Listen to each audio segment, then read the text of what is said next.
Story 1. I'm a 26-year-old guy, and I'm my dad's first kid. He got remarried when I was just a little kid to my stepmom, who's 52 now, and I also got a stepbrother who's a year younger than me, at 25. I moved to a different city for work, where I've managed to land a pretty solid job with a decent paycheck. To be honest, I've never been all that tight with my family, mainly because my dad and stepmom weren't exactly supportive of me growing up. I had a tough time with learning and was pretty awkward socially, which they didn't handle well at all. My stepbrother was like the superstar in their eyes, smart, athletic, and basically perfect in everything he did. I always felt like I was in his shadow, trying to catch up but never quite getting there. My dad seemed embarrassed by me, either ignoring me or making me feel bad for not being as quick or as smart as they wanted. But I didn't let that stop me. I worked super hard, juggled extra jobs, snagged some scholarships, and pretty much gave up having much of a social life to get through school. And, surprise, surprise, I ended up doing way better than they ever thought I would. My dad always favored my stepbrother, treating him like he could do no wrong, while my stepmom would shoot down anything I needed, especially when it came to school. They even doubted me when I got into college, making jokes about me failing or accusing me of lying about my acceptance. So, feeling totally unwelcome and undervalued, I pretty much stopped going home or asking them for anything. Fast forward to now, my dad's health has taken a turn for the worse, and my stepmom is suddenly calling me up, expecting me to drop everything, my job, my life, to come home and look after him full time. She says she's too tired to do it anymore, and that they need someone else to step in around the clock. I couldn't help but wonder why she didn't ask my stepbrother, who's actually living with them, to help out. So here's the deal. My stepbrother has been living at home without paying a dime, even when he was in college. Right now, he's not working or contributing financially at all. Instead, he says he's too caught up with his thesis to help out. According to my stepmom, his postgraduate studies are a big deal, way more important than anything I've done with my life. So in her mind, if someone has to put their career on hold to take care of my dad, it's got to be me. She didn't hesitate to tell me that straight up. Hearing this really ticked me off. I pointed out to her that her son hasn't really started a career to speak of, since he's pretty much been living off my dad his whole life. Right now, they're both living off my dad's retirement money, which is the only reason they don't have to work like everyone else their age. I also reminded her that as a housewife, it's kind of her job to look after her husband, who has been supporting her and her son for so long. Taking care of my dad isn't my responsibility. He wasn't really there for me growing up. After getting a bunch of guilt-tripping texts from my stepmom, trying to pressure me into coming home to take care of my dad for free while she and my stepbrother live off his money, I ended up blocking her. Does that make me the bad guy here? Update. There's been a bit of a development. My dad's health improved a bit after they got a professional caregiver for him. Now he's thinking about moving into a retirement home and selling the house. This has my stepmom and my stepbrother freaking out because they don't have anywhere else to go. With my stepbrother struggling to keep a job, they're worried they might end up without a home or enough to eat. They've been trying to convince me to talk my dad out of selling the house, but I'm not getting involved. It's his money, and he should be able to use it however he wants. Update 2. Just when I thought the family drama couldn't get any crazier, life threw some curveballs that even I didn't see coming. After I blocked my stepmom's number to stop the barrage of guilt-tripping texts, things took a turn for the silent treatment from their end. I thought, great, peace at last, but oh how wrong I was. Just when I started to enjoy the quiet, my dad, surprisingly, reached out directly. Yeah, the man himself, which is rare, to say the least. He called to let me know about his decision to move into a retirement home and sell the house, as I mentioned in the update. But here's the kicker. He wanted my opinion on it. After years of being the family outcast, suddenly my opinion mattered? It was a lot to process, but deep down, I felt this might be his way of trying to mend fences. Or maybe he was just looking for validation from the one kid who managed to make something of himself despite the odds. We had a long, heartfelt conversation where he admitted to many of his past mistakes and how he let my stepmom dictate the family dynamics to my detriment. It was a lot to take in, and while I appreciated the gesture, it didn't erase years of neglect and favoritism overnight. Still, it was a step in the right direction. Now, onto the more dramatic part of this update. My stepmom and stepbrother caught wind of this heart-to-heart and went into full panic mode. They started bombarding me with calls and messages from different numbers, pleading with me to convince my dad to reconsider selling the house. Their tone had changed drastically from demanding to almost begging. It was surreal to witness this 180 in their attitude. My stepbrother, who's been living in a bubble of entitlement his whole life, Even tried to play the family card, saying we should stick together in tough times. Tough times that, let's be honest, they never thought they'd face, especially not on my watch. I stood my ground, though. I told them that it's Dad's decision and his alone. He's earned the right to live his remaining years in peace and comfort, without the burden of a house that's become too much for him to manage, and frankly, a burden of supporting two adults who've never really supported him. The news of the retirement home and the house sale spread through the family like wildfire, and suddenly I was receiving calls from relatives I hadn't spoken to in years, some siding with my stepmom and stepbrother, others surprisingly supportive of my stance. As for the retirement home, Dad's excited about it. He's looking forward to the social aspects, the activities, and, most importantly, the freedom it offers him from the toxic environment at home. He's even started making plans to travel, something he's always wanted to do, but never could because of family obligations. The house sale is moving forward, and my stepmom and stepbrother are scrambling to figure out their next steps. They've started looking for jobs, a concept so foreign to them, it's almost comical if it weren't so tragic. My dad, in a move that shocked me, has offered to help them with the transition, but made it clear he's not going to support them financially anymore. As for me, I've been doing a lot of thinking. This whole situation has forced me to reevaluate my relationship with my family, or what's left of it. I've realized that family isn't just about blood. It's about who shows up for you, who supports you, and who stands by you through thick and thin. I'm cautiously optimistic about rebuilding my relationship with my dad. As for my stepmom and stepbrother, I'm keeping them at arm's length. I've learned the hard way that some relationships are too toxic to save, and that's okay. I'm focusing on my own life, my career, and building my own version of family with people who genuinely care about me. So am I the a-hole for sticking to my guns and refusing to be guilt-tripped into a role I never asked for? I don't think so. And for the first time in a long time, I'm okay with that. Life's too short to live it on anyone else's terms but your own. Thanks for sticking with me through this roller coaster. Until next time, peace out. Story 2. Her college boyfriend passed away in an accident 5 years ago. So my girlfriend's college boyfriend tragically died in an accident about 5 years ago. I'm 28, and I totally get that he's a permanent part of her life and heart. She's 26, and how she's handled her grief and loss is a big part of her story. We've been together for 2 years now. The thing is, she often brings him up in our relationship, especially when I mess up or something bothers me. She talks about how he used to do things or how I might learn a thing or two from him. She's not mean about it, but it still feels pretty rough on my end. Just yesterday, I found out I got this promotion I'd been hoping for but wasn't really expecting to get. It was a big deal because there were loads of folks gunning for this spot. We were having a mini celebration, and in the middle of chatting about all the plans we had, I made a joke about being super nervous about things. That's when she mentioned how her past boyfriend was always super cool and laid back, never letting stuff get to him, while I'm the type who worries about everything. For some reason, that comment really got to me. I asked her to stop bringing him up, which seemed to offend her, and the whole evening just tanked. We ended up sitting in awkward silence before she decided to call it a night early. It feels like I'm always being measured against someone I can't possibly live up to. I understand he means a lot to her, but it's tough feeling second best all the time. She's been pretty cold today, hardly talking to me, and I know she's upset. I think I messed up by reacting the way I did, especially when we were supposed to be celebrating. I regret not being more thoughtful about it. I really want to fix things and have an honest talk about how we can get past this. I'm just not sure how to approach it without making things worse. Update 1. Reading through all the comments here really hit home that we needed to have a serious chat, even though she was still pretty annoyed with me.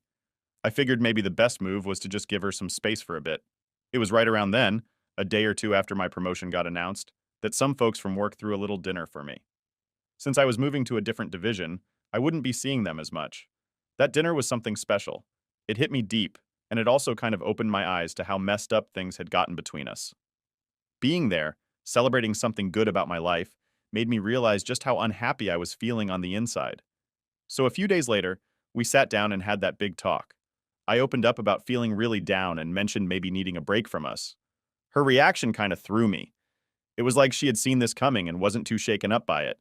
She agreed pretty quickly and said she'd move back in with our folks soon. Part of me, though, wished she had shown more of a reaction, some sign that this really mattered to her. I'm left feeling like maybe she never really loved me that much. It feels like I've spent years pouring my heart into something that wasn't fully there. She moved out 2 weeks ago, and yeah, the house feels super empty without her. But weirdly, I'm starting to feel a bit lighter, a bit more like myself, though not completely. She's not a bad person at all. Actually, she's pretty amazing, which is what made me fall for her in the first place. But the closer we got, the more I realized how our relationship wasn't making me happy. I know I've got my own issues to work on, especially when it comes to talking about how I feel. Update 2. Hey everyone, it's me again with another hefty update on the situation with my girlfriend, or, well, ex-girlfriend now. It's been a whirlwind of emotions, and I've had some time to reflect on everything that's happened. So grab a snack or something because this is going to be a long one. After she moved out, the first couple of weeks were rough. I'm talking about the kind of loneliness that has you questioning if you made the right decision. The silence in the apartment screaming louder than any argument we ever had. But as the days turned into weeks, I started to notice something. I was beginning to find pieces of myself that I didn't even realize I'd lost. I took up some hobbies that I'd put on the back burner, like painting and playing the guitar. It was weird at first, diving back into these activities without her around, but it also felt freeing. I realized how much of myself I'd compromised, trying to fit into this mold of the person she lost, someone I could never be. One day, I decided to visit a therapist. Yeah, I know, it sounds like a cliche, but it was honestly one of the best decisions I've made. We talked a lot about grief, both hers and mine, hers for her late boyfriend, and mine for the relationship I thought we had. The therapist helped me understand that it's okay to grieve not just for what you've lost, but also for what you hoped would be. We also unpacked the whole comparison issue. It was a relief to finally talk about it openly, without fear of hurting someone's feelings. The therapist pointed out that while it's natural to cherish memories of lost loved ones, it's not fair to hold current partners to the standards of those who've passed. It was like a light bulb went off in my head. As for my ex, she reached out a few times, mostly to check in and see how I was doing. It was awkward at first, but those conversations helped bring some closure. She admitted that she had been clinging to the past because it was safe, and she apologized for not being fully present in our relationship. Hearing that hurt, but it also brought a sense of peace. It confirmed that ending things was the right move for both of us. I've been doing a lot of soul searching and working on myself since then. I'm learning to be okay with being alone, understanding that it's an opportunity to grow and not a sentence to loneliness. I've also been reflecting on what I want in a partner, realizing that I need someone who sees me for me, not as a shadow of someone else. And you know what? I'm slowly starting to feel better. Not 100% yet, but there's a light at the end of this tunnel. The breakup taught me a lot about myself, about boundaries, and about what I want in life. It's been a tough journey, but I'm grateful for the lessons learned. So, to anyone out there going through a rough patch, whether it's in a relationship or just in life, know that it's okay to take a step back and prioritize your own well being. It's not selfish, it's necessary. And sometimes the end of one chapter is just the beginning of another, possibly even more beautiful story. Thanks for sticking with me through this saga. Your advice and support have meant the world to me. Here's to moving forward, to new beginnings, and to finding happiness within ourselves before seeking it in others. Peace out. Next story. Am I the jerk for not forgiving my wife for kissing another guy, even though she was suffering from PPD? Am I the jerk for wanting separation and co-parenting instead of working on my marriage? About a year after my wife gave birth, things really started to change with her. She became super angry all the time, didn't trust anyone, and seemed really paranoid. I'm pretty sure her mom was stirring things up against me because my wife kept accusing me of cheating. Whenever I wasn't around, she and her mom would talk trash about me over the phone. Then out of the blue, she told me she was leaving. Her mom was even there, helping her pack up. She took our daughter and moved in with her mom. That same night, she called me up, saying she kissed another guy and threw the cheating accusation back in my face, asking how it felt. That was the last straw for me, and I told her not to bother coming back. After that, she kept trying to reach me, calling nonstop, but I just couldn't deal with it and didn't answer. 2 days later, she showed up at our house, admitting she needed help with her mental health. I took her to the hospital, and they diagnosed her with postpartum depression, PPD, starting her on medication. Gradually, she began to seem more like herself again. Now that she seems better and more in control, I felt it was the right time to end things. So I handed her divorce papers a few days back. She's really upset, pleading with me not to go through with it and blaming her actions on the PPD. I get that PPD messed with her head, but cheating is something I can't just brush off. I could have forgiven almost anything else, but cheating crosses a line for me. So I'm moving forward with the divorce. Am I the jerk? Next story. Am I the jerk for kicking my boyfriend out? His kid out because his son was constantly scaring my baby on purpose? So, here's the deal with my situation, which has been pretty intense lately. I've been dealing with some tough postpartum depression, PPD, and I'm honestly not sure if it's messing with how I see things or not. I've been with my boyfriend for a solid 6 years, and he's got this 12-year-old son, Jake, from before us. We've all been living in my place for the last couple of years, and just recently we welcomed a little baby girl into the mix. She's just 3 months old now. Jake's really sweet with his little sister, always wanting to help out and hold her. But, and here's where things get tricky, he's got this habit of scaring her on purpose. He walks up, yells, "Rah!" right in her face, and then cracks up laughing when she gets startled and cries. He says he's sorry, but he's still laughing, you know? I've lost my cool over this more times than I can count, telling him it's not cool and it's actually hurting her. A few days back, I hit my limit and told both him and my boyfriend that if Jake pulled this stunt again, I'd be asking them to leave. My boyfriend sometimes says I'm just making a big deal out of nothing. He thinks it's normal for kids to find it funny when babies get startled, mentioning something about Jake doing the same to his half-brother when he was a baby. So after I laid down the law, Jake looked really bummed and just retreated to his room. But the behavior didn't stop. Like, just last night, he scared her again right when I stepped out for a sec. My boyfriend stepped in that time, but then it happened again later that evening. That was it for me. I told them they needed to pack up and head out. Jake tried to say sorry, claiming it's just what he does, and my boyfriend tried to downplay it all. But I wasn't having any of it. My boyfriend tried to stand his ground, saying he wasn't leaving because he lives here too. So I was like, fine, I'll go and you'll be hearing from the cops with an eviction notice. They both started begging me to just chill out and remember Jake's only 12 and bound to mess up sometimes. But watching my daughter get scared over and over was just too much. So this morning, I went ahead with starting the process to kick them out. Everyone seems to think I'm just overreacting, but I'm at my wit's end with Jake's antics and my boyfriend making excuses for him. I even asked Jake straight up why he keeps doing it, and all he said was he thinks it's funny when kids cry. Update. Hey everyone, it's me again. I know it's been a hot minute since my last update, and trust me, a lot has happened since then. So let me fill you in on the latest drama because, honestly, it's been a roller coaster. After I posted last time about the whole situation with my boyfriend, his son Jake, and how his actions were affecting our baby, things escalated to a level I never expected. Kicking them out felt like the only option I had left after repeatedly trying to address the issue with no real change.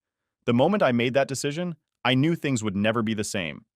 First off, let me clarify that the eviction process is a mess. It's emotionally draining, and going through it while dealing with PPD and trying to protect my daughter was just a lot. But amidst all the legalities and the tension, something unexpected happened. A few days after I filed for eviction, I received a call from my boyfriend's sister. She'd heard about what was happening and wanted to talk. Honestly, I was on the defense initially because I expected her to side with her brother and try to convince me I was overreacting. But that wasn't the case. She was incredibly understanding and suggested we all meet for a family mediation session with a professional. She believed, and I eventually agreed, that there were deeper issues at play here, especially with Jake. The idea was to address not just the immediate problem, but to try and heal the rift it had caused in the family. The day of the mediation was nerve-wracking. I went in there with a mix of anger, sadness, and a sliver of hope that maybe, just maybe, we could find a way forward that didn't involve tearing our family apart. During the session, a lot of things came to light. Jake opened up about feeling neglected and jealous since the baby arrived. He admitted that scaring her was a way to get attention, even if it was negative. Hearing that broke my heart. It was a wake-up call that we'd all been so wrapped up in our own issues that we'd failed to see the cry for help right in front of us. My boyfriend, for his part, acknowledged that he'd been dismissing my concerns and not taking responsibility for his son's actions. He apologized, not just a quick "I'm sorry," but a genuine, heartfelt apology for putting me and our daughter through so much stress. It was an emotionally charged session, but it was also the first step towards healing. We all agreed to family therapy to better understand and support each other. Jake started individual therapy as well, to address his feelings and find healthier ways to express them. As for the eviction, well, it's been put on hold. We're giving it another shot, but this time with clear boundaries and a commitment to work through our issues together as a family. It's not going to be easy, but I feel like we're finally moving in the right direction. The support I've received from some of you has been a beacon of light in some pretty dark times. And to those who thought I was overreacting, I get it. From the outside, it might have seemed like an extreme step. But being a mom means protecting your child, no matter what. And sometimes that means making tough decisions. I'm cautiously optimistic about the future. There's a lot of work to do, a lot of trust to rebuild, but for the first time in a long time, I feel like we might just be able to make it through this storm together. So that's the update. It's messy, it's complicated, but it's real life. Here's hoping the next chapter is a little less dramatic and a lot more peaceful. Thanks for sticking with me through this saga. Story 2. My stepdaughter insulted me in front of my family, and when I confronted her, my wife snapped, "She's not your daughter. Don't correct her." I just smiled. The next morning, I canceled her university payments, credit card, and car insurance. Hey Reddit, grab some popcorn and enjoy this shit show. My stepdaughter disrespected me in front of the whole family, and my wife defended her. So I handed them both a hard reality check and watched them lose their minds. Name's Joseph, 45 male. Picture this. I'm hosting Sunday dinner at my house for my family. Mom, 2 brothers, their wives, the usual crew. I'd spent the afternoon cooking, making sure everything was perfect. My wife Darcy was laughing with my sister-in-law about some reality show. Her daughter Shay, this 23-year-old college senior I'd been bankrolling for 4 years, was glued to her phone like it was surgically attached. Classic move for her. The eye rolls, the sighs, the general vibe of someone who thought existing in the same room as us was doing us a favor. My mom, bless her, tried making conversation. Asked Shay how her classes were going. Got a one-word response without eye contact. Shay didn't even look up from whatever was so important on that screen. My mom, being the polite woman she raised me to be better than, tried again. "What are you studying again, honey?" That's when I spoke. She's in her senior year, majoring in communications. Still figuring out what she wants to do after graduation, but she's got options. The temperature in the room dropped. Shay's head snapped up. Her eyes locked onto me with this look I'd seen probably 100 times, but always let slide because I was trying to play the long game. Build something that looked like a functional family. "Stop acting like you know anything about my life," she said. Voice loud enough that everyone's forks stopped midair. "You're not my dad. You're just some guy my mom married." There it was. 4 years of biting my tongue, 4 years of playing nice, 4 years of writing checks, summed up in one sentence. Just some guy. My brothers froze. One of them actually choked on his water. My mom's face went from shocked to angry in about 2 seconds flat. My sister-in-law looked like she wanted to disappear into the wall. But here's the thing that really got me. My wife's reaction wasn't the horror you'd expect from a parent whose kid just nuked a family dinner. It was more like, "Oh, great, not in front of company." I sat there, didn't move, didn't react, just filed that comment away. The rest of dinner was about as comfortable as a colonoscopy. Everyone tried to pretend a bomb hadn't just detonated at the table, but you could feel it. The forced conversation, the awkward silences, the way people suddenly found their food fascinating. My brother Billy pulled me aside while we were cleaning up, whispered that Shay was out of line and asked if I was okay. I told him I was fine. He gave me this look that said he knew better but wasn't going to push it. His wife Lexi made a point of hugging me extra long when they left. No words needed. The message was clear. They had my back. After everyone left, after we cleaned up in the kind of silence that makes your ears ring, I decided to address it, not yelling. Just have a calm conversation about basic human decency. I found Shay in her room, door open, still on her phone. "Hey, can we talk about what happened at dinner?" She didn't pause her show. "About what?" "Oh, we're playing amnesia now. Cool." I kept my voice level. "What you said was disrespectful. I'm not asking you to like me, but when my family's here, basic respect isn't optional." She actually laughed, then turned to look at me with this smirk. "I don't owe you anything. You're not family." Before I could explain that respect isn't about biology, Darcy appeared in the doorway, and then she said the words that changed everything. "She's not your daughter. Stop trying to discipline her." I turned to look at my wife, the woman I'd married 4 years ago, the woman who told me through tears how grateful she was that her daughter finally had stability, the woman who'd said I was the best thing that ever happened to them. And there she was, telling me to back off from the kid whose entire lifestyle I'd been funding. I smiled. The kind of smile that says message received, loud and clear. The kind that should have warned them both that something just shifted permanently. I walked to my office, closed the door, and sat down at my desk. Darcy tried to follow, tried to explain, but I told her I needed space. She didn't push it, probably thought I'd cool off by morning and everything would reset to normal. She had no idea I was done playing games. Let me rewind and explain how I ended up in this situation, because I know what you're thinking. Why marry into that mess? I met Darcy 5 years ago at a fundraiser. I was 40, divorced 3 years, no kids. I'd spent my 20s and 30s building an accounting practice from nothing, working weekends, saving every dollar. My first marriage imploded because I was never home, and she wanted a family yesterday. We split without too much drama. She remarried fast to some guy with kids already. Me? I kept grinding. By 38, I had more money than I knew what to do with, and nobody to share it with. The fundraiser was one of those networking things you attend, because it's good for business. Then I saw Darcy working the check-in table. She had this energy. Warm, genuine. We talked.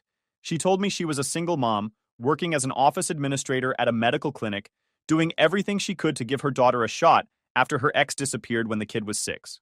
He moved across the country, sent maybe 4 child support checks total, then ghosted completely. No calls, no visits, just gone. I respected that hustle. A woman handling business without making excuses. We exchanged numbers, started dating. She never asked about my money, never seemed impressed by the car or the house. She was focused on her daughter, making sure any guy in her life wouldn't be a deadbeat. Should have noticed she was focused on her daughter a little too much, but hindsight's perfect, and I was busy being optimistic. Shay was 18 when we met. Quiet at first, polite enough when I was around, but you could tell she wasn't thrilled about mom dating. Made sense. Her dad bailed. Trust issues come with that territory. I figured time and consistency would fix it. I figured if I showed up reliably, treated her mom right, respected boundaries, she'd eventually come around. I was wrong, but I wouldn't figure that out for another 4 years. Darcy and I got married after 14 months of dating. We weren't kids anymore. We knew what we wanted. I wanted a family. She wanted security. Small wedding, just close people. Shay stood as a bridesmaid looking miserable in every single photo. I told myself it was normal teenager stuff. She'd adjust. After the wedding, they moved into my house. 5 bedrooms, good neighborhood, top-rated schools nearby. Shay got the master bedroom on the 2nd floor because I wanted her to feel at home. I paid off Darcy's car as a wedding gift. Started covering all household expenses because I could, and because that's what you do for family.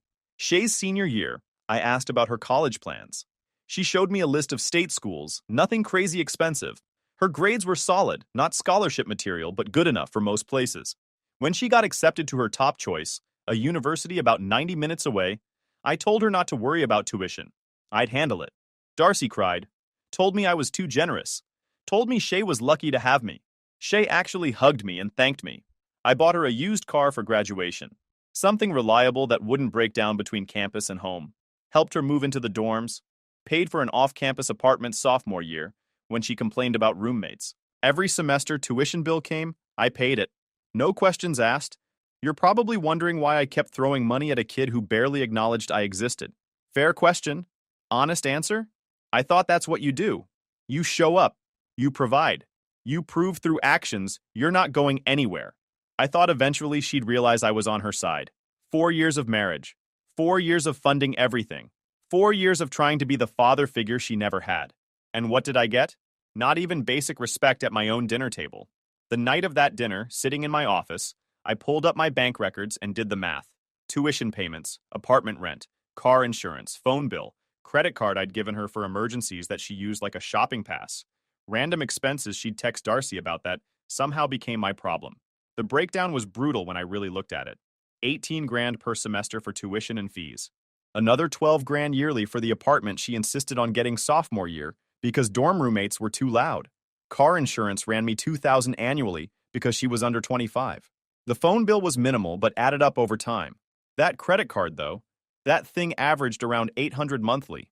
Clothes, food, entertainment, random purchases she never thought twice about because it wasn't her money. Then there were the extras nobody talks about. The laptop that died junior year, replaced for $1,500.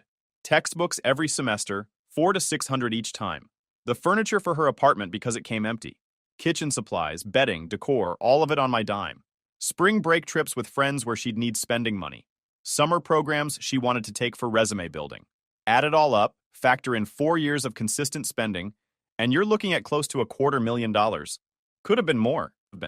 I stopped counting at some point because I told myself it was an investment. In her future. In our family. Close to $250,000 in 4 years. That's what I'd invested in this kid. And her response when I asked for basic respect? You're not my dad. You're just some guy. Her mother's response? Stop trying to discipline her. I sat there looking at those numbers until my vision blurred. Then I opened my laptop and started making moves. And that's when things got interesting. Here's what nobody tells you about stepfamilies. They're only blended if everyone's actually trying. Otherwise, you're just some dude who married into an existing unit, and you'll never be anything more than a wallet with a pulse. Looking back, the warning signs were everywhere. I was just too busy trying to force a happy ending to see the story was heading somewhere else entirely. The first major red flag came about 8 months after the wedding. Shay came home for Thanksgiving break freshman year. I'd been looking forward to it, planned a nice dinner, grabbed her favorite dessert from that bakery across town she liked. She walked through the door, hugged her mom, looked right through me like I was a ghost, and went straight to her old room. Darcy made excuses. She's adjusting to college life. She's stressed about finals. She'll warm up eventually. I believed her because I wanted to. Thanksgiving at my mom's house that year, Shay spent the entire meal on her phone. When my mom politely suggested she might want to join the conversation, Shay rolled her eyes and said her friends were dealing with drama. My mom just smiled and changed the subject, but I saw the hurt. I mentioned it to Darcy on the drive home, told her Shay had been rude and maybe we should address phone etiquette at family gatherings. Darcy got defensive immediately. She's an adult now. You need to stop trying to parent her. That became the pattern. Every time I tried to address behavior, my wife shut it down. Every time I suggested boundaries, I was overstepping. But when tuition was due, when the car needed maintenance, when Shay needed money for spring break, suddenly my opinion mattered a whole lot. Funny how that works. Second year of marriage, things escalated. Shay started bringing her boyfriend around. This kid was something special. Unemployed, dropped out of community college after one semester, spent his days gaming in her apartment, on my dime, obviously, since I was covering her rent. Kid would be sprawled on my couch eating my food when I got home from work. Never offered to help with anything. Never said thank you. Just existed in my space like he owned it. I'd make dinner for everyone and he'd critique it. Too spicy. Not enough seasoning. Wrong texture. Meanwhile, Shay would nod along like his opinion mattered more than the person actually cooking and paying for everything. I asked Darcy if she was concerned about the relationship. Her response? At least Shay's happy. As if that was the only metric that mattered. Not whether he was using her. Not whether he had any ambition. I tried a different angle. Mentioned that maybe Shay should be focusing on school and internships instead of playing house with some boy. Darcy accused me of being controlling. Said I was trying to run Shay's life. This from the woman who called me in tears when Shay was failing calculus freshman year and needed a tutor. The boyfriend lasted 7 months. Shay came home crying one weekend because he'd cheated. I kept my mouth shut about how I'd seen it coming. Didn't gloat. Just let Darcy handle it. But here's what stuck with me. Shay never came to me for advice. Never asked my opinion. I was just the invisible guy in the background who paid bills.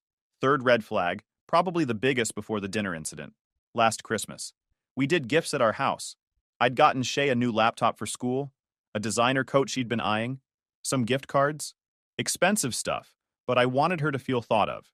She opened everything, said thanks while looking at her phone, and immediately showed her mom like I wasn't in the room. Then Darcy gave her a present, some cheap jewelry, and Shay got emotional about how meaningful it was. I'm not saying I needed a parade, but the message was pretty clear. I should have said something then. Should have had a serious conversation with Darcy about where this was heading. But I didn't. I swallowed it and told myself patience would pay off. That's what you do in a marriage, right? Give grace. Assume good intentions. Wait for people to meet you halfway. Except Shay never came halfway. And Darcy never required her to. My buddy Anton noticed it before I did. Anton's my best friend from college. He came over one Saturday to watch the game, met Shay briefly. After she left without saying bye, Anton looked at me and said, "Dude, that kid treats you like hired help." I defended it. Said she was still adjusting, that these things take time. Anton just shook his head. How much time? 4 years? 5? At some point, you gotta accept people are who they are. I told him he didn't understand blended families. He said maybe I didn't understand when I was being used. Turns out he was right and I was just stubborn. By the time that Sunday dinner rolled around, I'd spent 4 years bending over backwards, funding someone else's kid, asking for nothing except basic human decency. And when I finally asked for it out loud, they both made it crystal clear where I stood. The funny part? I wasn't trying to replace her dad. Never wanted that. I just wanted to be treated with respect, like someone whose home she lived in and whose money she spent. That's it. So that night in my office, I made a decision. I was done bending. Done waiting. If I wasn't real family, then I didn't owe her shit. Pretty straightforward when you think about it. And what I did next? They never saw it coming. That Sunday night, I didn't sleep. Just sat in my office reviewing paperwork, making lists, checking accounts. Darcy knocked a few times asking if I was coming to bed, if we could talk. I told her I needed space. She eventually gave up. Around 3 in the morning, I pulled up the title to Shay's car. My name. Sole owner. I'd planned to transfer it after graduation as a surprise gift, back when I thought we were building something together. Plans change. Next, I logged into the university's payment portal. I'd set up automatic payments years ago. Tuition, fees, housing, everything ran through my account. I could see her schedule, her grades, her meal plan balance. Kid had access to a college education most people drown in debt for, and she couldn't even fake gratitude. Checked the apartment lease. My name as primary. Shay listed as resident. Legally speaking, I was responsible, which meant I could terminate. Her phone plan. My account. Credit card I'd given her for emergencies that she'd turned into her personal shopping fund. My account. Her as an authorized user. Car insurance. My policy. Every single thing that made her college life possible ran through me, and I'd been so focused on being the provider. But that comment at dinner, and Darcy's response, made me realize something. They didn't see any of this as generosity. They saw it as obligation. Like marrying Darcy meant I'd signed up to fund Shay's lifestyle indefinitely, while getting treated like garbage. Time to correct that misunderstanding. The sun came up. I heard Darcy moving around, getting ready for work. Shay's room was silent. Kid never surfaced before 11 when she was home. I pulled out my phone and started making calls. First call was to my lawyer, Daniel. Sharp guy I'd used for my divorce, doesn't waste time with unnecessary questions. I explained the situation, told him what I wanted to do. He asked if I was sure, warned me it would create problems.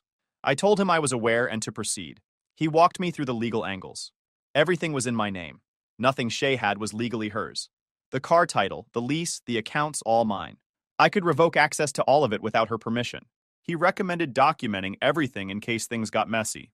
Save texts, keep receipts, have a paper trail showing you've been the sole financial provider. I told him I'd been keeping records without realizing it. Bank statements, payment confirmations, years of documentation proving I'd funded everything. He said that would cover me if anyone tried claiming I'd made promises or created some kind of legal obligation.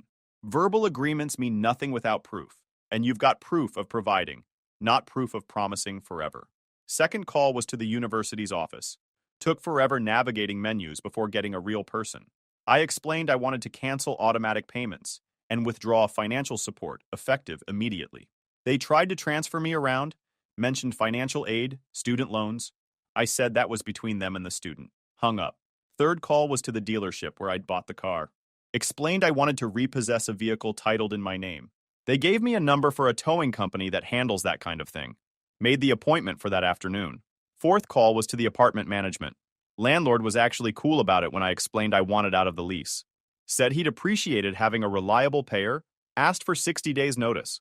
I offered 90 and to cover early termination costs. He agreed immediately. Fifth call was to my bank. Removed Shay as authorized user on the credit card, canceled her card. 5 minutes, done. Last call was to insurance. Removed her vehicle from my policy effective end of week. By 8 in the morning, I'd dismantled 4 years of support in under 2 hours. 4 years of funding someone who saw me as nothing but a checkbook. Erased before breakfast. Took less time than making pancakes. I walked out of my office.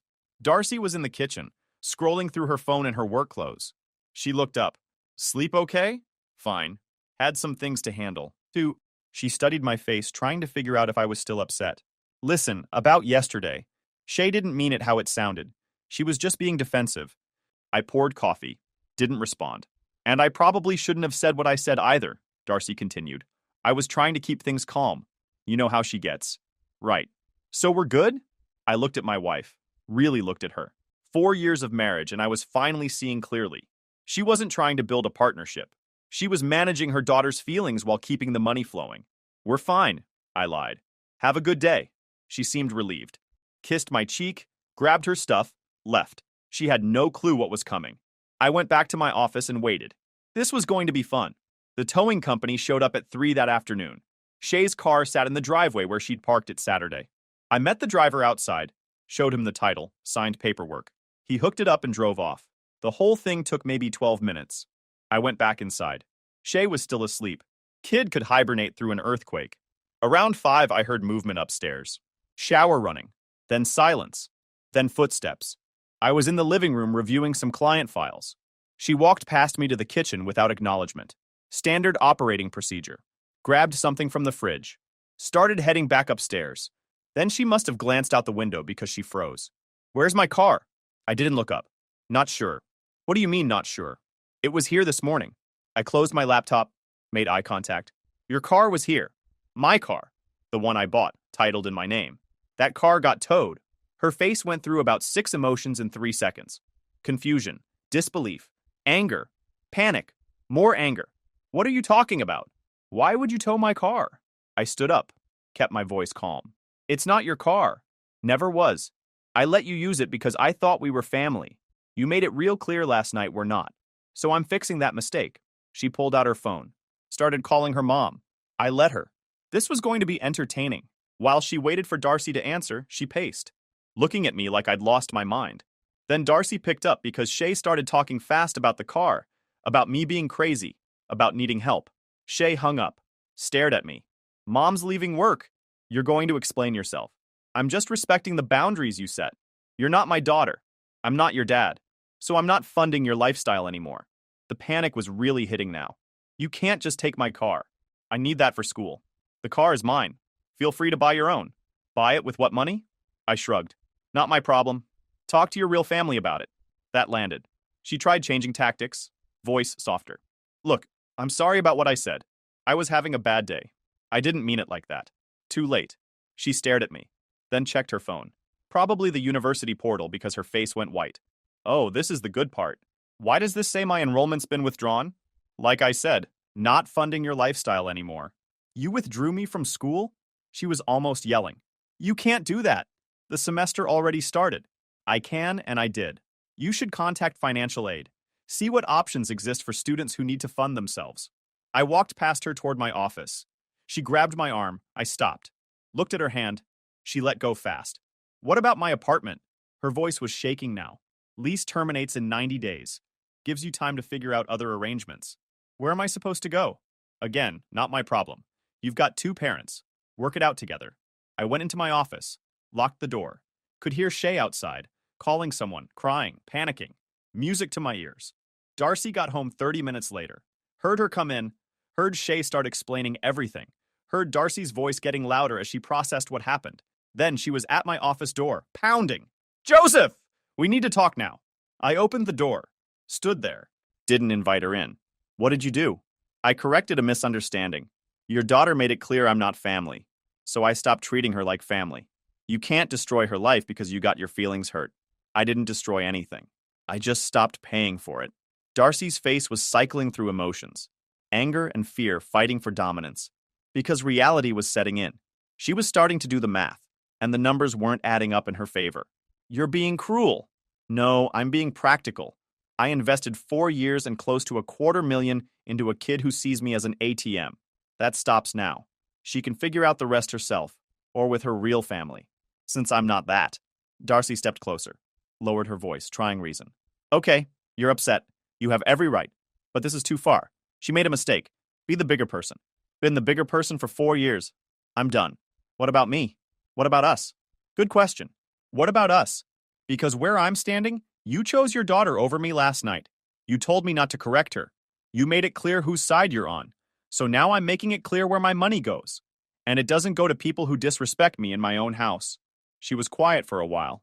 Then, what now? Now you and Shay figure out her education and housing without my wallet. I'll keep paying the mortgage, utilities, regular household stuff. But her expenses? Done. And us? We'll see. I closed the door, locked it again, let them figure it out. Somewhere behind that door, reality was hitting them both like a freight train. The next 2 weeks were chaos. Pure, unfiltered chaos. And I watched it unfold from a comfortable distance. Shay tried every strategy in the book. First, she ignored me, assuming I'd cave. When that didn't work, she switched to tears. Full meltdown at the kitchen table about her ruined life. I made breakfast, ate it, went to work. Then came anger. Yelling, slamming doors, calling me names. I just looked at her and said, finally, we agree on something. I'm not your dad. Darcy was stuck between managing her daughter's crisis and trying to fix things with me. She'd pull me aside asking what it would take to reconsider. I'd ask what it would take for Shay to show basic respect. She'd say Shay still needs time. I'd remind her Shay's not a kid, and that we had 4 years. 4 years of me showing up, providing, asking for nothing but decency, and when I finally asked for it out loud, they both shut me down. Anton came over about a week after everything went down, brought Chinese food, sat on my couch, looked at me. "So I heard you finally grew a spine." I filled him in on everything. Anton grinned. "About time. That kid's been walking all over you since day one." Darcy doesn't see it that way. "Your wife's too busy being scared you'll stop funding her comfortable life?" Trust me. This is the wake-up call they both needed. The credit card situation surfaced about 5 days in. Shay had been using it freely, but when I canceled it and she couldn't make a purchase, she came home with Darcy and demanded I reinstate it. Said she needed it for gas and essentials. "Get a job," I told her. "I'm a full-time student." "Not anymore." "You withdrew, remember?" That threw her off. She looked at Darcy. Darcy looked at me. I didn't blink. The moment when reality hits different. Turned out Shay had gone to the university after I canceled payment, tried working something out with financial aid. They told her she could apply for loans, but processing would take time. She could either withdraw for the semester and reapply in the spring with aid in place, or come up with the money herself. Since option 2 wasn't happening, she withdrew. Lost the entire semester. Darcy tried making it my fault. "You're destroying her education over one comment." "I'm not destroying anything. I'm just not paying for it." The car situation was even better. Shay needed transportation. Darcy's car became the shared vehicle, meaning she had to drive her around or Shay was stuck home. The apartment near campus was still good for another 11 weeks, but without a car and without classes, no point being there.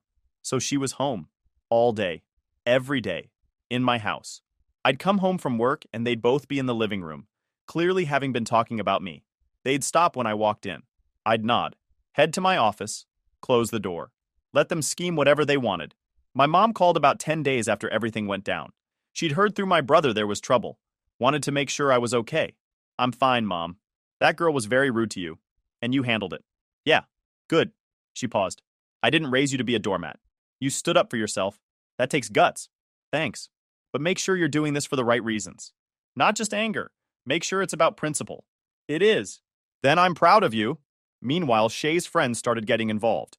She'd been texting them about everything because Darcy mentioned one night that Shay's friends thought I was being controlling, taking away her independence to punish her for speaking her mind. I laughed. "She doesn't have independence. She has my money. Big difference. She wants independence? Great. Get loans, get a job, pay her own way. That's independence. What she had before was dependence pretending to be freedom." She had no response. Can't argue with facts. The joint account took her another few days to discover. We'd had separate accounts plus one joint for household expenses. I contributed most of the money since I made significantly more. Darcy used it for groceries, household items, sometimes personal stuff. When the debit card declined, she came home confused. Logged in online, saw I'd transferred most of the balance out, and closed the account.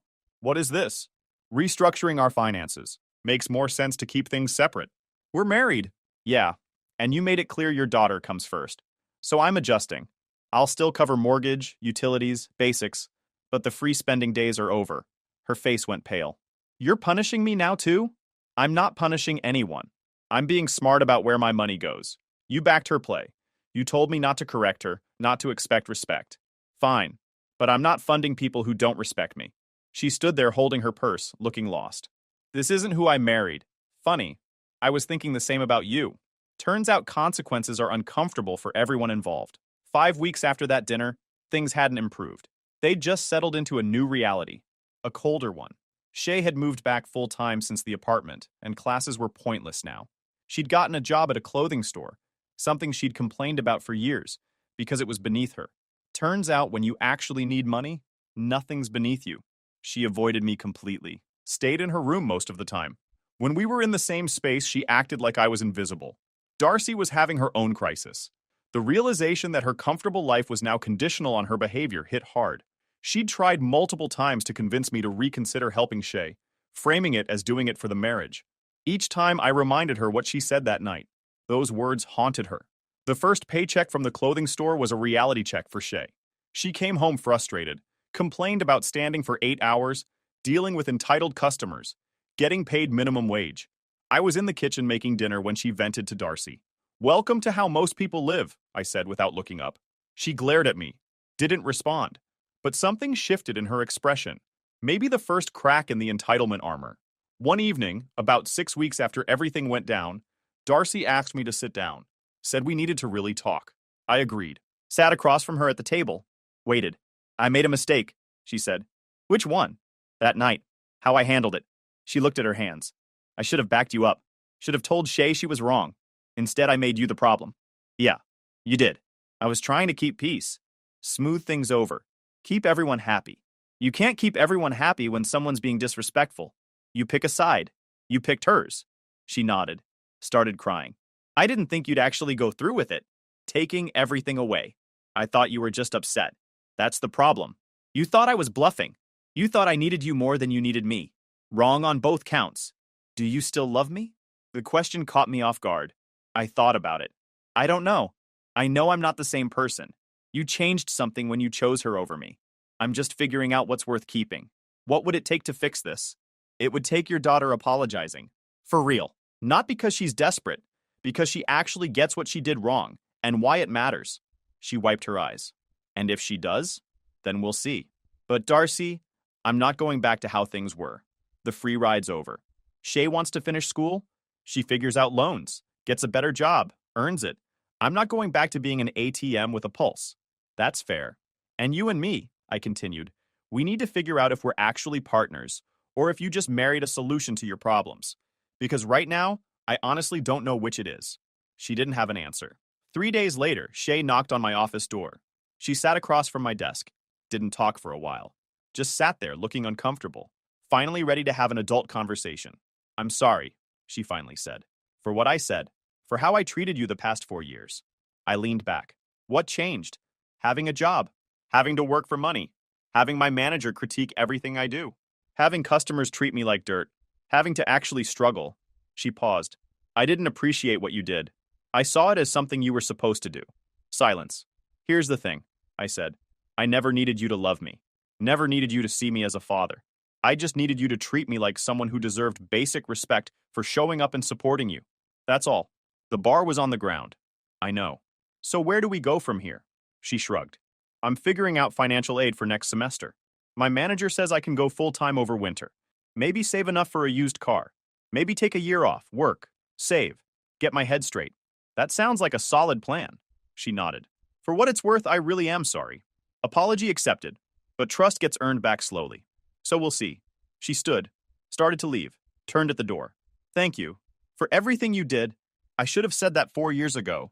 After she left, I sat there thinking, was one conversation enough to erase 4 years of being treated like an outsider? Number. But it was a start. Darcy tried rebuilding us. Date nights, actual conversations, asking about my day instead of updating me on Shay's drama. It was slow, but she was trying. The money situation stayed how I'd said it. Shay was on her own. She ended up taking spring semester off, working full-time, saving, applied for aid for next fall, got approved for enough to cover most tuition. She'd need loans for the rest, but that was on her. She bought a used car in April, paid for with her own money. She was actually proud, showed me when she drove it home. I congratulated her. Shay and I aren't close, probably never will be, but there's respect now that didn't exist before. It's not a father-daughter relationship, but it's functional, civil, sometimes almost friendly. People think because you're calm, because you don't make scenes, that you're weak, that you'll never draw a line. I'm not a backup plan. I'm a man who built something and tried sharing it with people I thought were family. When they made it clear I wasn't family, I made it clear they weren't entitled to what I'd built. Pretty straightforward. YouTube just dropped this new hype feature. If you're hooked on this story, smash that hype button. It tells YouTube this video deserves to blow up, and it keeps even crazier stories coming your way. Story 3. This story is titled, My Parents Want Me to Move Out While I Keep Paying Rent So My Golden Child Brother Can Move in with them. But I do something better. Keep the house. Hi everyone. Before we dive in, a quick favor. If you enjoy content like this, please hit the subscribe button. It's free, supports the channel, and make sure you never miss out on amazing videos. Alright, let's get started. Hey people. So, I've been sitting on this story for a bit because, honestly, I still can't believe it's my life. But here I am, sharing it because maybe someone out there has been in my shoes, or has advice. Fair warning, it's a bit long, but I need to explain everything for it to make sense. So, I'm the younger sibling in a family where my older brother Chase is the golden child. If you've ever heard the term golden child, just know my brother could be the poster boy for it. Chase has always been the favorite, and my mom doesn't even try to hide it. My mother is the classic case of a parent whose entire life revolves around her son. So, from the time he was born, he could do no wrong. Every accomplishment he had, no matter how small, was treated like it deserved a parade. Meanwhile, I could have won a Nobel Prize, and it'd just be, "Oh, that's nice, dear. Did you hear Chase got a B+ in math?" Growing up, everything revolved around Chase. He always got the best toys, the first pick of whatever, and he never shared. I remember being 5 years old begging to watch The Little Mermaid, but Chase insisted on Jurassic Park, so guess what we watched? My mom's reasoning? Well, he's older, sweetie. That was pretty much the theme of my childhood. When Chase went off to college, I thought I'd finally get a break. But no, my mom acted like the world was ending. She was inconsolable, constantly saying how much she missed her baby boy and how quiet the house felt without him. I was still there, by the way, but apparently I didn't count. She'd call him multiple times a day, email him, even send him care packages weekly. I don't think I've ever received a care package in my life, but sure, Chase needed one every 7 days. After Chase graduated, he got engaged to his longtime girlfriend, Harper. She's honestly nice, and I've got no beef with her, but that engagement brought out a new level of crazy in my mom. She treated it like it was her own wedding. I'm talking about obsessing over the venue, picking out decorations, and even buying a dress that looked suspiciously bridal. Harper was gracious about the whole thing, but I could tell she wasn't thrilled about my mom trying to steal the spotlight. Chase and Harper settled in Austin after they got married.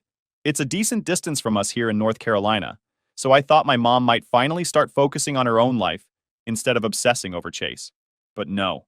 Instead, she started daydreaming about them moving back. My mom has this fantasy of a big, multi-generational household where we all live together under one roof, and she gets to play grandma to a bunch of kids. Never mind the fact that Chase and Harper don't even have kids yet. While all this was happening, I stayed local for college.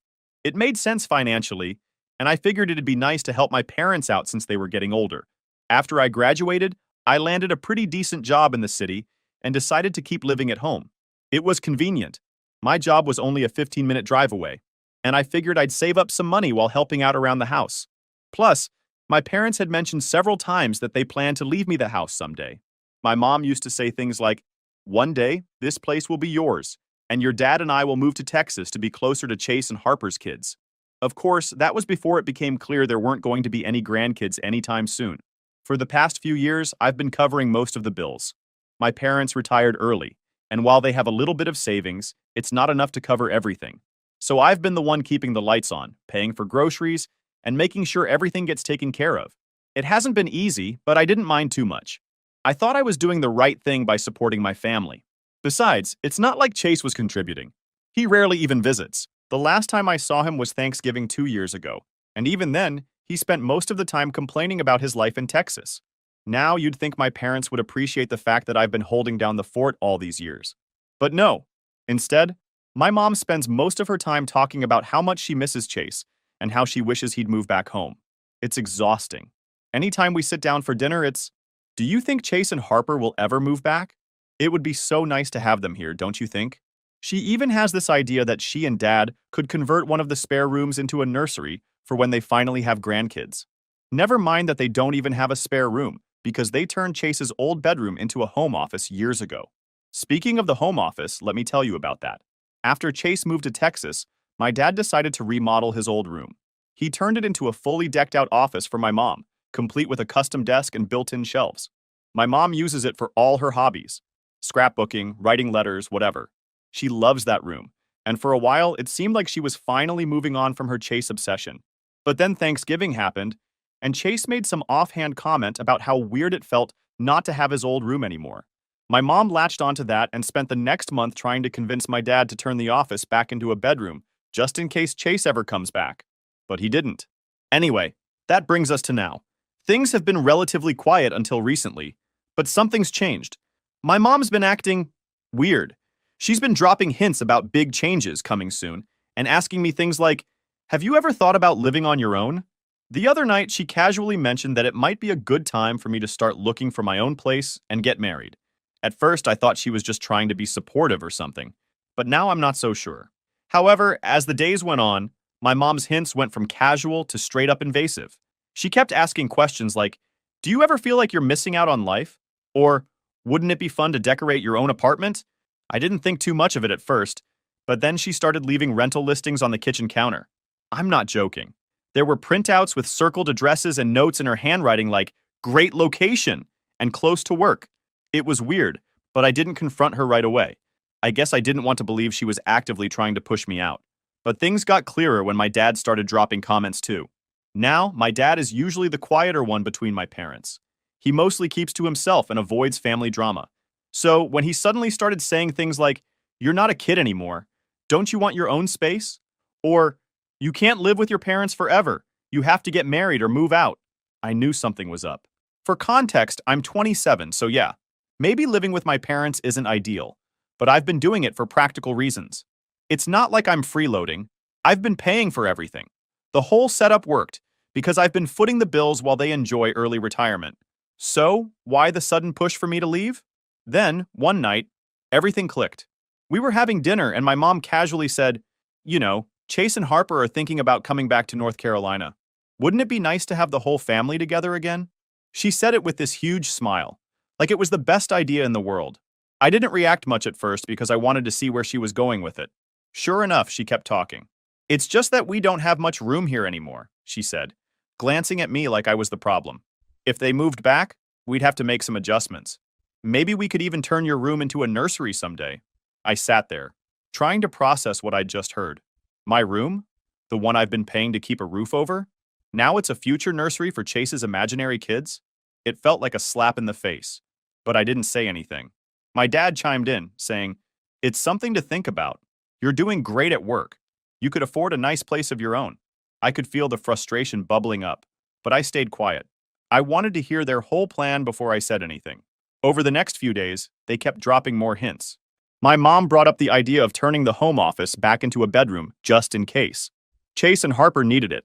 She even started talking about how exciting it would be to have a full house again, as if I wasn't already living there.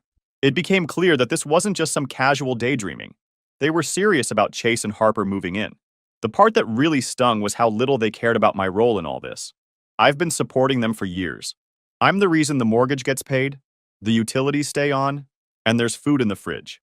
Chase hasn't contributed a dime to this household since he moved to Texas. And now, because he might move back, they're ready to kick me out like I'm a guest who's overstayed their welcome. It's not just about the money either. It's the way they talk about Chase like he's the second coming of Christ. My mom keeps going on about how hard it must be for him to be so far from family. "He's always been such a family-oriented person," she said the other day, as if the man didn't willingly move to another state and barely call home. Meanwhile, I've been here the whole time, doing everything I can to help them, and it's like none of that matters. What really got me was when I overheard my mom on the phone with one of her friends. I wasn't trying to eavesdrop, but she was talking loud enough for the whole neighborhood to hear. She was going on about how perfect it would be if Chase moved back and how she couldn't wait to have Harper around to help out with the cooking. I didn't hear her mention me once. Not my name, not my contributions, nothing. It was like I didn't even exist in her vision of the future. The next day, my mom sat me down for what she called a family discussion. My dad was there too, but as usual, he just let her do most of the talking. She started by saying how proud they were of me and how much they appreciated everything I've done for them. It sounded nice at first, but then she pivoted to the real topic, Chase and Harper. "We've been talking about how to make this house work for everyone," she said, "and we think it might be time for you to spread your wings." I asked her what she meant, even though I already knew. "Well," she said, "with Chase and Harper coming back, it'll be a little crowded. But we think it's a good opportunity for you to find your own place and start living independently." She said it like it was some great gift they were giving me, as if pushing me out of the house I've been paying for was doing me a favor. I stayed calm and asked what they planned to do about the bills. My mom smiled and said, "Oh, we were hoping you could keep contributing for a while, just until Chase and Harper get settled." Yeah, because it made perfect sense. They wanted me to move out, but still pay the bills so Chase and Harper could live rent-free? I don't even know if Chase has agreed to move back yet, but they're already rolling out the red carpet for him. At this point, it was hard to keep my emotions in check. I asked why Chase couldn't just get a place nearby if he really wanted to come back. My mom sighed and said, "It's not that simple. They're going through a lot right now, and they need family support. You wouldn't understand. You've always been so independent. She said it like it was a bad thing, like my independence was some kind of character flaw. The conversation ended with my mom asking me to think about it and let them know what I decide. I didn't say much. I was too angry to trust myself to respond without blowing up. Afterward, I went to my room and started pacing, trying to figure out what to do. I've never felt so hurt and unappreciated in my life. It's like everything I've done for them means nothing compared to the chance to have Chase back under their roof. Ever since that conversation, I kept going back and forth between being hurt and furious. It was hard to focus on anything else. Every time I looked around the house, I kept thinking about how much of it I'd kept running. The fridge was stocked because of me. The power stayed on because of me. The Wi-Fi they used to binge watch shows all day? But apparently, none of that mattered, because the golden child might be coming back. For the next week, things at home were weird. My parents were clearly waiting for my decision, but I wasn't ready to give them an answer yet. They kept acting like nothing was wrong, which made it worse. My mom was humming while making dinner, asking me how work was going, like she hadn't just asked me to uproot my life for Chase. My dad avoided me for the most part, which was typical of him when things got tense. Meanwhile, I started quietly preparing for what I knew I needed to do. I tried to figure out my options. I knew I couldn't keep living in a house where I was treated like an afterthought. Even if I stayed, the dynamic would never change, and I'd just be prolonging the inevitable. So I started looking for apartments. It wasn't easy because most places near my job were either outrageously expensive or came with reviews that sounded like horror stories. But I eventually found a small place that was reasonably priced and close enough to work that I could walk. The idea of not having to deal with traffic every morning was almost enough to make me smile. Once I decided to move, I realized how much I had to do before I could leave. First, I needed to make sure I had all my important documents. Birth certificate, social security card, bank information, all of it had to come with me. I wasn't about to give my parents any excuse to hold something over my head later. I also started packing my things little by little. I didn't want to make a big scene, so I worked on it late at night when everyone else was asleep. During this time, I've started seeing someone, and having my own place is priceless. The apartment was fully furnished, so I moved in right away. As I was planning all this, I started noticing things I hadn't paid much attention to before, like how much of the furniture in the house was technically mine. Even the microwave was something I picked up during a Black Friday sale because ours had stopped working. The more I looked around, the more I realized how much I'd contributed to this house, and it just made me angrier. How could they ask me to leave when so much of this place was held together by me? A few days before I planned to move out, I overheard another conversation between my mom and Chase. She was on the phone again, this time gushing about how excited she was for him to come home. She kept saying things like, "Don't worry about anything, sweetie, we'll figure it all out," and "We'll make sure you and Harper have everything you need."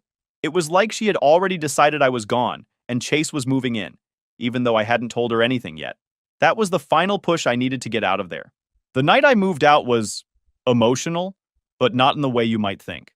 I waited until midnight to start loading my car because I'm dramatic just like that. My parents were asleep, and I wanted to avoid any confrontations. I'd already signed the lease on my new apartment, and the landlord had given me the keys, so there was nothing holding me back. Packing up my car was a surreal experience. I couldn't believe how much stuff I had accumulated over the years. It felt strange to see my life reduced to boxes and bags. Once everything was loaded up, I sat in the driver's seat for a moment and just breathed. I thought I'd feel sad or maybe even guilty, but all I felt was relief. I was finally doing something for myself, and it felt good. Before I pulled out of the driveway, I sent a quick text to my mom. "I've moved out. The bills are your responsibility now. Good luck with that." It wasn't the most graceful exit, but I didn't think they deserved much more than that. The next morning, my phone blew up with calls and messages from my mom. She left several voicemails, each one more frantic than the last. The first one was just her saying, "What's going on? Did you leave? Call me back." By the third voicemail, she was practically yelling, demanding to know where I was and why I hadn't told her I was leaving. I didn't respond. I blocked her, my dad, and Chase on every platform I could think of. I even blocked Harper, just to be safe. I knew they'd try to guilt me into coming back, and I wasn't about to let that happen. I focused on adjusting in my new apartment. It was small but cozy, and it already felt more like home than my parents' house ever did. I spent the first night unpacking and setting up my space. It was a little overwhelming, but it was also exciting. I finally had a place that was entirely mine, where I didn't have to walk on eggshells or deal with constant comparisons to Chase. The next day, I called a few close friends to let them know what had happened. They were all supportive and said they couldn't believe how my parents had treated me. One friend even offered to help me decorate my new place, which was a nice gesture. It felt good to know I had people in my corner. But just as I was starting to settle into my new life, I got a call that threw me off balance. It was from a neighbor back at my parents' house. She wanted to check on me because she'd overheard a big fight between Chase and Harper the day before. Apparently, Chase and Harper had already arrived at my parents' place, and things weren't going smoothly. After hearing about the fight from the neighbor, I felt a weird mix of relief and dread. Part of me thought, good, let them deal with their own chaos now. But another part of me couldn't stop wondering what was actually going on back there. I tried to push it out of my mind and focus on settling into my new life, but of course my family wasn't about to let me go that easily. A few days later, my Aunt Clara called me out of nowhere. She's my mom's cousin, but we all just call her Aunt Clara. She's one of those people who knows everyone's business and has no problem getting involved, even when no one asks her to. Honestly, I'd been avoiding her since I moved out because I knew she'd side with my parents. Sure enough, as soon as I picked up, she launched into a lecture. Here's what I just found out from a 2-hour phone call that nearly blew out my right eardrum.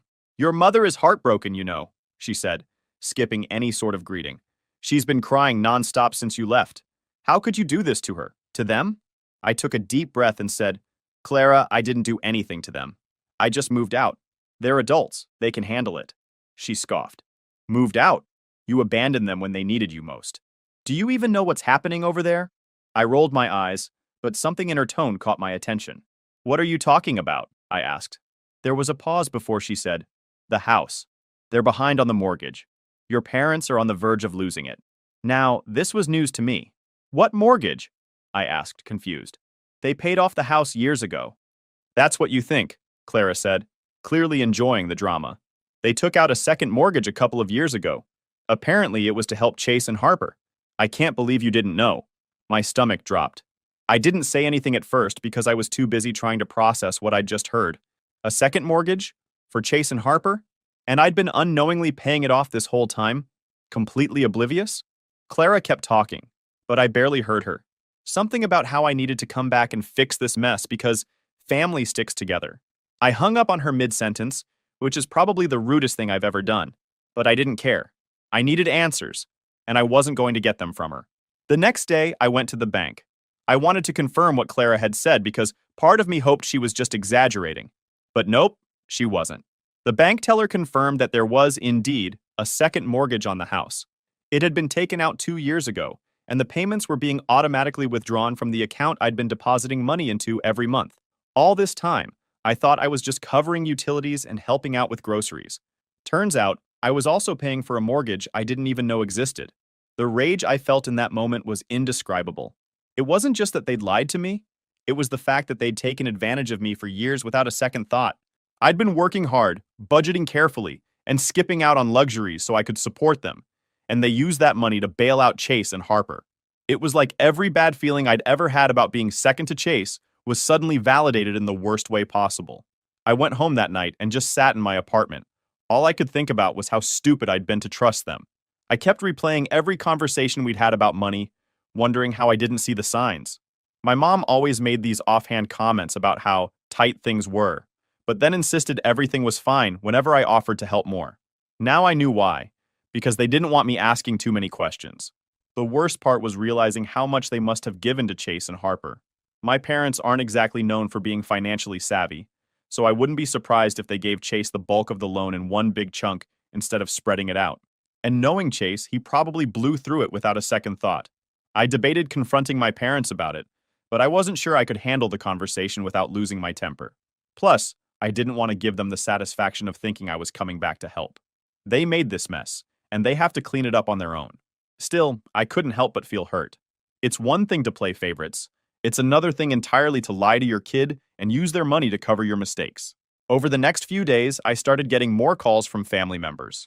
Clara must have told everyone because suddenly, I was the villain of the story. My uncle left me a voicemail saying I needed to step up and do the right thing. Another cousin texted me, calling me selfish for abandoning my parents when they were struggling, and that I left them on the verge of homelessness with nothing in their pockets.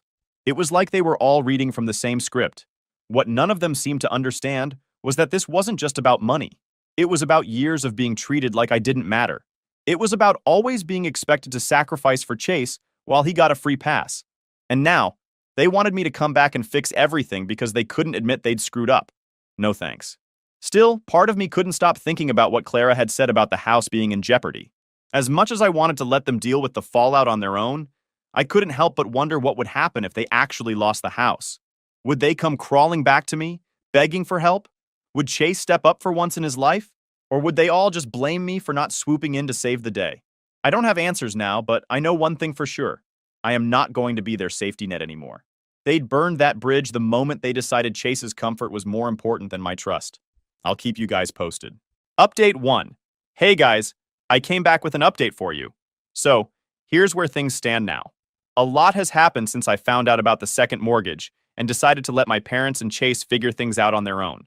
I thought I was done with them, but of course, nothing is ever that simple with my family. After weeks of silence from my parents, I got an unexpected letter from the bank. Yep, the same bank that confirmed the second mortgage. It was a notice about missed payments on the house.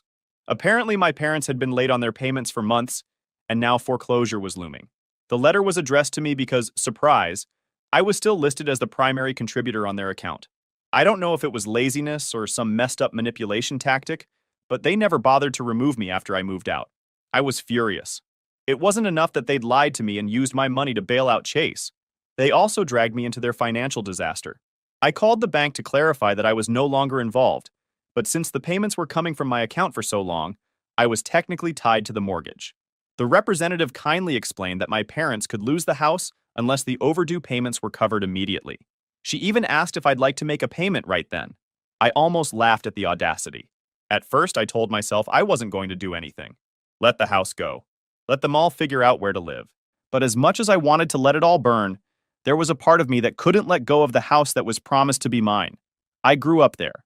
I'd put so much money into it, not to mention memories. And let's be real.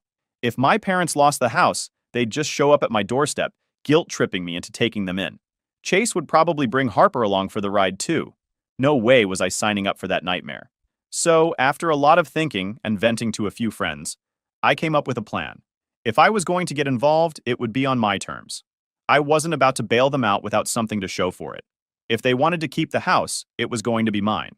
The next day, I went back to the bank to figure out my options. Turns out buying the house outright was possible, but it would require my parents to transfer the title to me. Basically, I'd become their landlord. The idea was both satisfying and a little scary, but I knew it was the best way to protect myself. If they couldn't handle the responsibility, I'd take it out of their hands. Armed with this plan, I went back to my parents' house for the first time since I left. The atmosphere was tense as soon as I walked in. My mom tried to hug me, but I dodged her and went straight to the kitchen table, where Chase and Harper were sitting. Chase was scrolling through his phone like he didn't have a care in the world. Harper looked stressed, but she didn't say much. My dad was off to the side, pretending to read the newspaper. I laid it all out for them. I told them about the foreclosure notice, the missed payments, and how the bank had contacted me. My mom tried to interrupt with some excuse about how things have been tight, but I shut her down. I don't want to hear it, I said. You lied to me about the mortgage, used my money without telling me, and now you're expecting me to clean up your mess. Here's the deal. I'll save the house, but only if you sign it over to me. The room went silent. My dad was the first to speak. That's ridiculous, he said. This house is our legacy. You can't just take it from us. Your legacy? I shot back. You put this house at risk the moment you took out that second mortgage to help Chase. You've done nothing but take advantage of me, and now you're facing the consequences. Either sign it over or lose it. Chase finally looked up from his phone, glaring at me. You're seriously trying to steal the house? Wow, real classy. You always were jealous of me. I laughed in his face. Jealous? Of what? Your freeloading lifestyle? Please, I'm offering a solution to a problem you helped create. If you don't like it, feel free to pack your bags and find somewhere else to live. Harper looked like she wanted to say something, but held back. I couldn't blame her. It was clear she was stuck in the middle of all this chaos. My mom started crying, of course, but I didn't let it sway me. I'd seen this act too many times to fall for it again. It's your choice, I said, standing up. Sign the house over or let the bank take it. I don't care which. I gave them a week to decide. During that time, I kept getting calls from my mom, begging me to reconsider. She tried every tactic: guilt, anger, manipulation. but I didn't budge. I told her the same thing every time. I'll take care of the house if it's mine, otherwise I'm out. Eventually, they caved. My dad called me a few days later, saying they were ready to sign the paperwork. I think the reality of losing the house finally hit them. They didn't want to move, and they definitely didn't want to rely on Aunt Clara or anyone else for help. Chase wasn't happy about it, but there wasn't much he could do. Harper, surprisingly, seemed relieved. I think she saw this as a chance to escape the chaos, even if she didn't say it outright. Once the paperwork was finalized, the house was officially mine. I made it clear that my parents could stay as long as they followed my rules. They had to keep up with their share of the bills, and Chase would have to start paying rent if he wanted to stay. No exceptions. Chase, of course, threw a tantrum. He called me every name in the book, accusing me of being selfish and ruining the family. I just shrugged it off. I'd spent enough of my life trying to please them, and I wasn't going to waste any more energy on his whining. As for my parents, they seemed to accept the new arrangement, but things were definitely strained between us. My mom barely spoke to me unless it was absolutely necessary, and my dad kept his distance. I could tell they resented me for taking control, but I didn't care. For the first time, I felt like I had the upper hand. The fallout wasn't pretty, but I didn't regret my decision. I'd spent years being taken for granted, and it was time for me to take back what I deserved. The house was mine now, and I wasn't going to let anyone take that away from me. I'll post a final update once I see how things will go. Final update. Hey everyone. It's been a while since I last updated, and things have changed a lot. I wanted to wrap up everything for those who followed this mess. So here's where things stand. After I officially took over the house, things got tense, as expected. Chase was furious. He called me names, accused me of being greedy, and even tried to guilt trip our parents into siding with him. None of it worked. They knew the alternative was losing the house entirely, and I think they realized how serious I was about not letting them steamroll me anymore. Chase refused to pay rent. He said it was disrespectful for me to charge him anything, and acted like it was beneath him to contribute. So I gave him a deadline. Pay up or get out. He didn't believe I'd follow through, but the day after his rent was due, I filed for eviction. He threw a fit and packed up to leave, dragging Harper with him. Harper, though, didn't stick around with Chase for long. A few weeks later, I heard through a mutual acquaintance that she left him.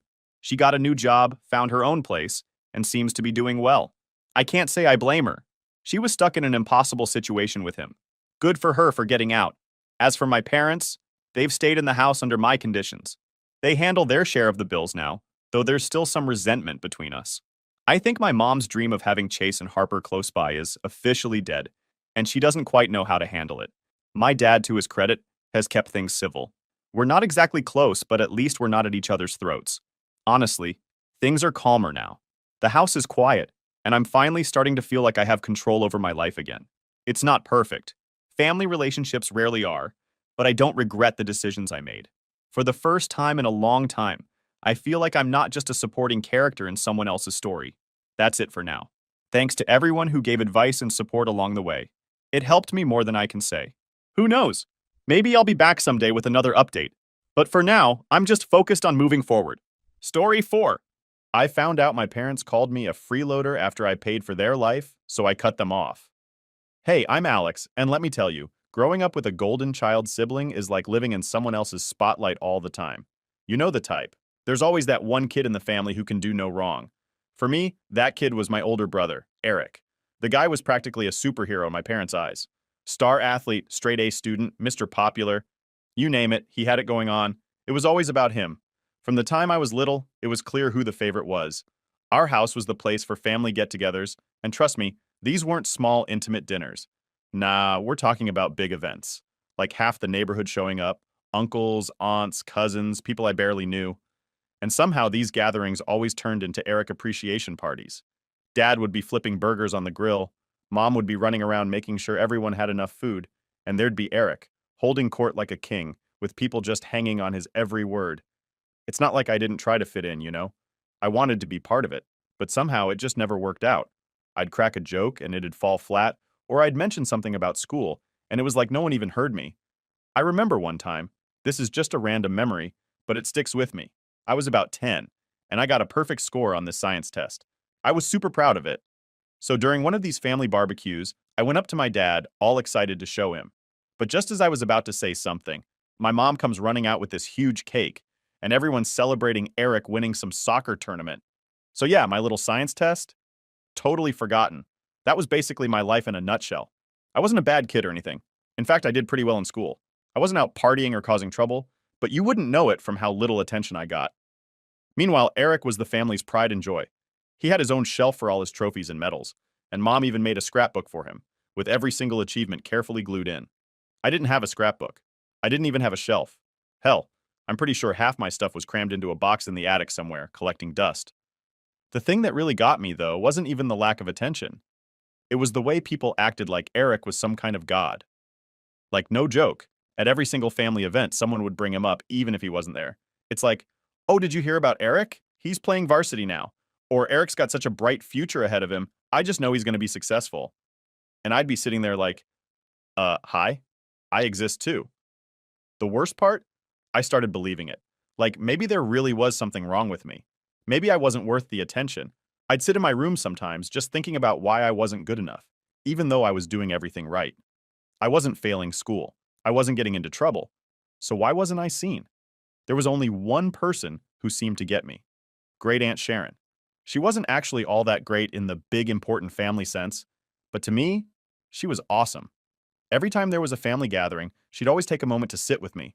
While everyone else was fawning over Eric or caught up in the latest family gossip, she'd pull up a chair and ask me about what I was reading or how school was going.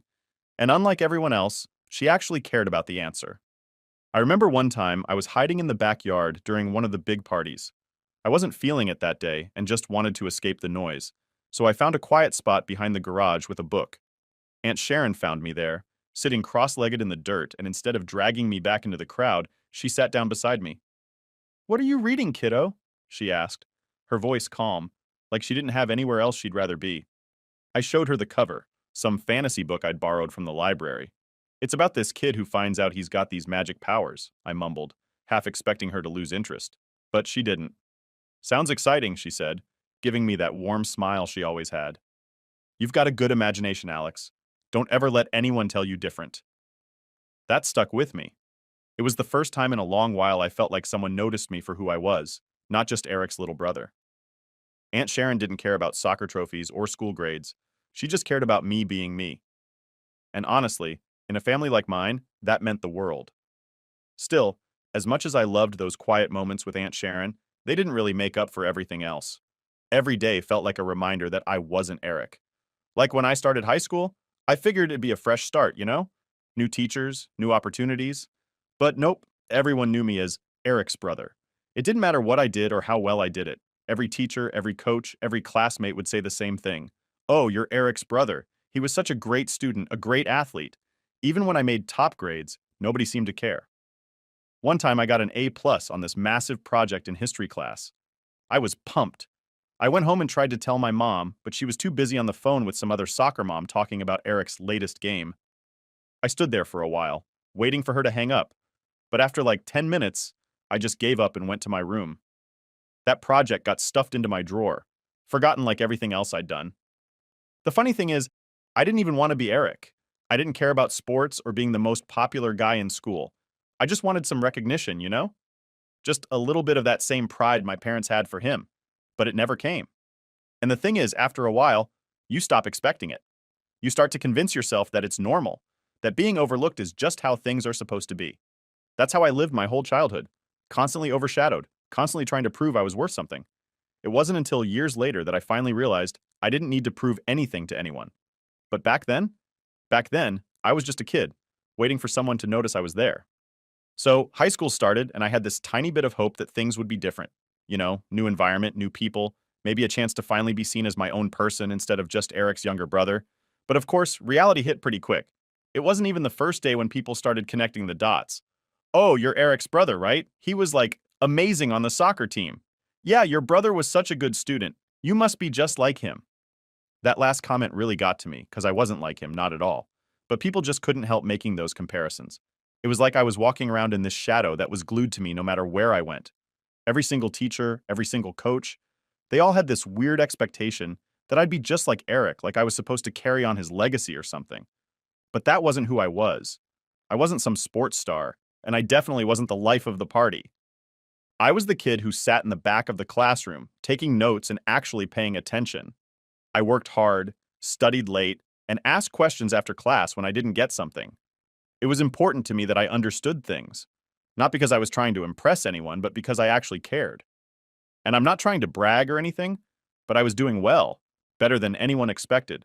There was one time, I remember it clearly during my junior year. I was in biology, and we had this massive project that everyone was stressing out over. The teacher, Mrs. Baker, told us it was going to count for like 40% of our grade for the semester. People were freaking out, and I get it. Biology wasn't exactly everyone's favorite subject, but I actually liked it. I dove into that project like my life depended on it, researching everything I could about cell division and how it affects the body. I spent days in the library, poring over books and articles, and I'm pretty sure I was the only one who actually read the assigned chapters. By the time the project was due, I felt pretty confident. Mrs. Baker called me up after class one day, holding my project in her hand, and I'll never forget what she said. She smiled at me, actually smiled, and said, "Alex, this is excellent work. You really went above and beyond." That little moment meant the world to me. It was probably the first time a teacher had acknowledged me like I wasn't just some kid in the background. I felt proud walking home that day. But of course, when I told my parents about it, they barely reacted. I remember coming home and sitting at the kitchen table with my mom. She was on the phone, as usual, chatting with one of her friends about Eric's latest game. I waited for her to hang up, holding my project in my hands like it was a trophy. When she finally put the phone down, I showed her the grade and told her what Mrs. Baker had said. "Oh, that's nice, honey," she said without even looking at it. Then she went right back to talking about how Eric was getting scouted by some college coach. I just sat there staring at the A plus on my project, feeling like I'd been hit with this invisible wall. No matter what I did, no matter how hard I worked, it never seemed to matter to them. It was always Eric this, Eric that. That kind of stuff happened all the time. Like, there was this other time in history class where we had to write a paper on World War II. I spent hours researching and writing, making sure everything was perfect. I was so proud of how it turned out. The teacher, Mr. Davis, even read part of my paper out loud in class because he thought it was one of the best ones. But when I got home and tried to tell my dad, he just shrugged and said something like, "That's cool, but have you seen Eric's new soccer trophy?" It wasn't just my parents, though. It felt like the whole world was fixated on Eric. Whenever we had family dinners or gatherings, all anyone wanted to talk about was how great he was doing. My grandparents would sit there for hours asking him questions about his games, his future plans, and his scholarships. And when the conversation finally died down, it would shift to something else, like the weather or politics. No one ever asked me about school or how I was doing. At some point, I just stopped trying. I mean, why bother? It was clear that nothing I did would ever compare to Eric's accomplishments in their eyes. I'd come home from school, head straight to my room, and bury myself in my homework or a book. It wasn't like I had much of a social life anyway. While Eric was out with his friends, going to parties or playing in games, I was at home, studying and trying to figure out what I wanted to do with my life. The funny thing is, even though I didn't get much attention at home, I was actually thriving at school.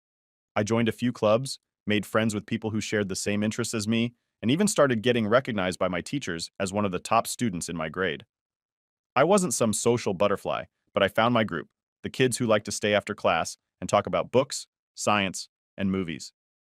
It was nice to have people who didn't expect me to be anyone other than myself.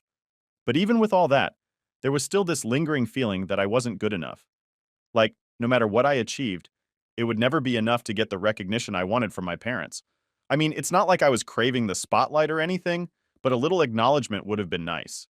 Just once, I wanted to hear them say they were proud of me for something I'd done, not because I was Eric's sibling, but because I was me. I guess the turning point came during senior year, when I was applying to colleges. I'd worked my butt off for years, getting good grades, participating in clubs, and trying to build a solid application. I applied to a few schools, and one day I got the letter, acceptance into a business program at State University. I was thrilled. I ran home, excited to tell my parents the good news. But when I walked in the door and announced that I'd been accepted, their reaction was underwhelming, to say the least. "Oh, that's nice, Alex," my mom said, barely looking up from her magazine. "Cool," my dad muttered, scrolling through his phone. "What about Eric? Did he get in anywhere?"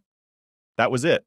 That was the moment I realized that no matter what I did, no matter how hard I tried, they were never going to see me the way I wanted them to. I wasn't Eric, and that meant I didn't matter as much in their eyes. It hurt, but it also lit a fire in me. If they weren't going to believe in me, I was going to prove them wrong, one way or another. So, after that whole thing with getting into state university, I pretty much accepted that my parents weren't ever going to care about my accomplishments the way they did with Eric.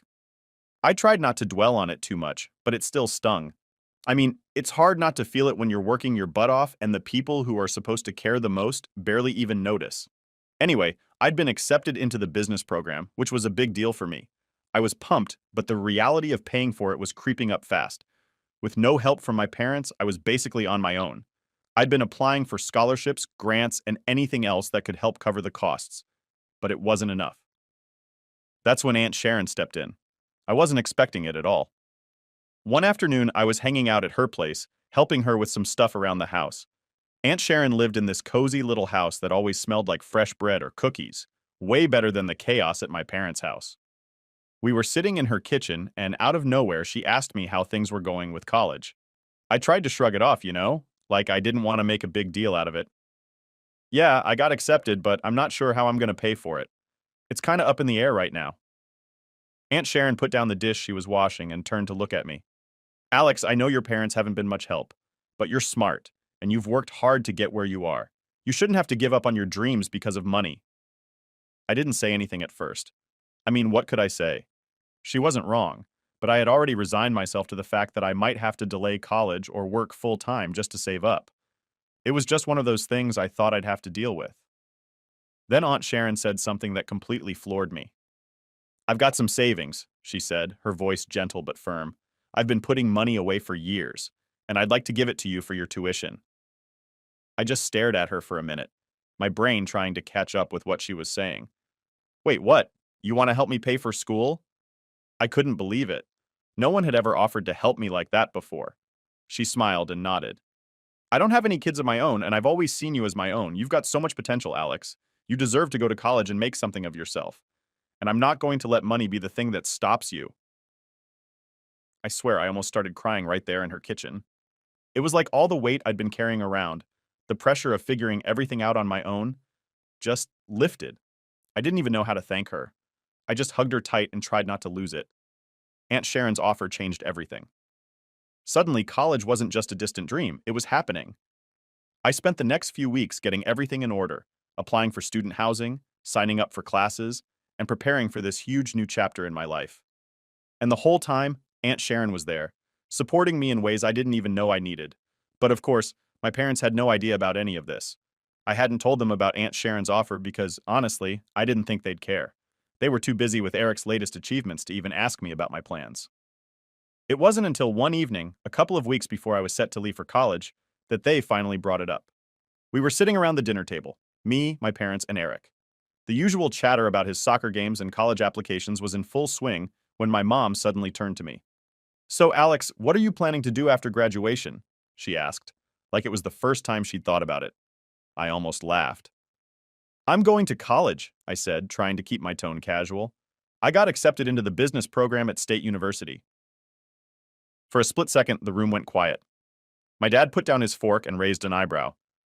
And how exactly are you planning on paying for that? This was it. The moment I'd been dreading. I took a deep breath. Aunt Sharon is helping me. She's giving me her savings for my tuition. My parents' reactions were exactly what I expected. My mom's eyes went wide with shock, and my dad's face twisted into this weird combination of surprise and anger.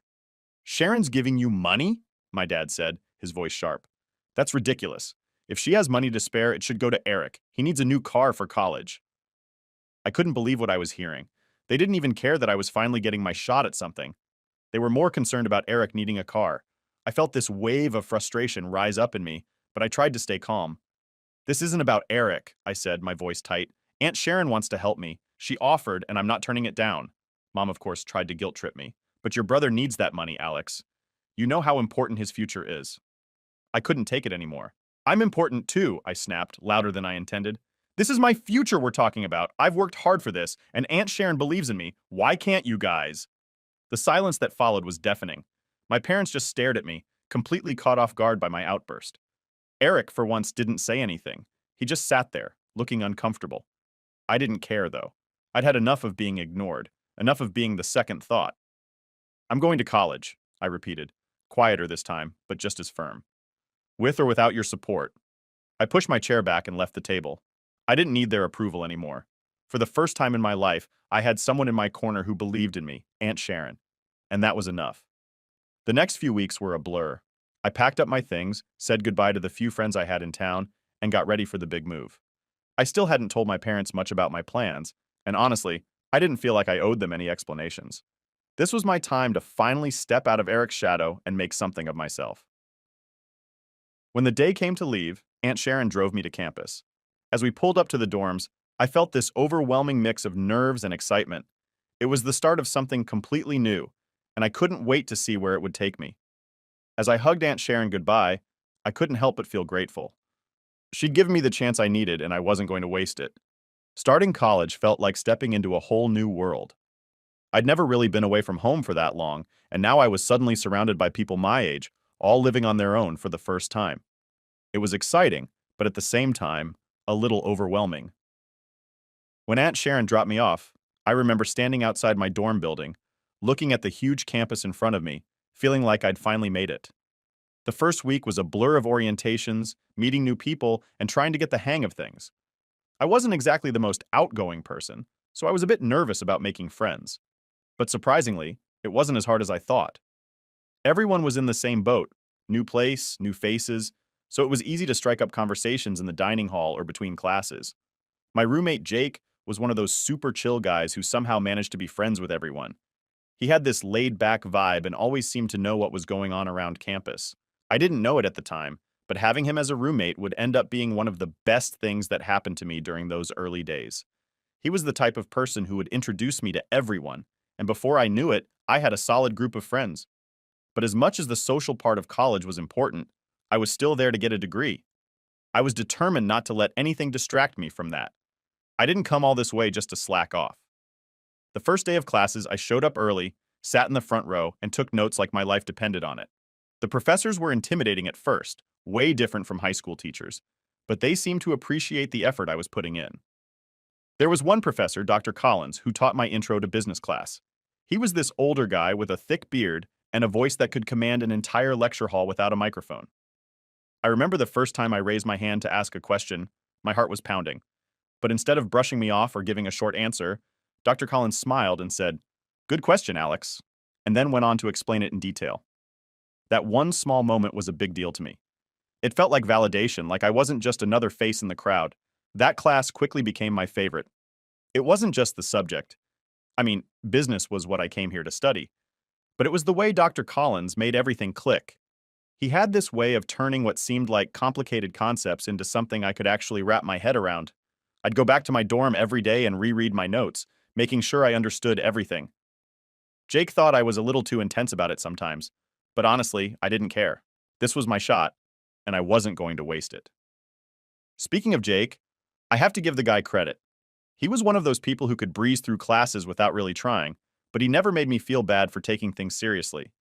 He'd joke around about how I was teacher's pet, but it was all in good fun. And when he saw me stressing out about an assignment or a test, he'd actually sit down with me and help me relax a bit. "Dude, it's college," he'd say, tossing a ball of crumpled up paper at me from across the room.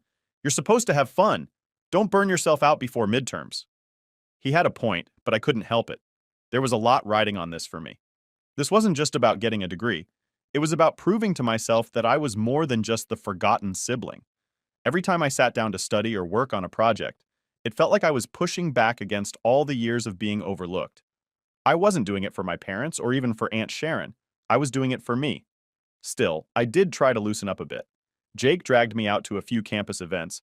Nothing too crazy, just stuff like movie nights or hanging out with some people from the dorm. I'll admit, it was nice to step away from the books for a bit and actually enjoy being at college. I started feeling like I belonged there, like I was part of something bigger than just my little world of lectures and textbooks. One of the biggest surprises, though, came from a class project. Dr. Collins had assigned us a group project where we had to come up with a business idea and present it to the class. Group projects weren't really my thing. I'd always been the kid who ended up doing all the work while everyone else slacked off. But this time it was different. My group was made up of 3 other students, Jess, Tyler, and Marcus. Jess was super organized. Tyler was this tech genius, and Marcus had a way with words that made him perfect for presentations.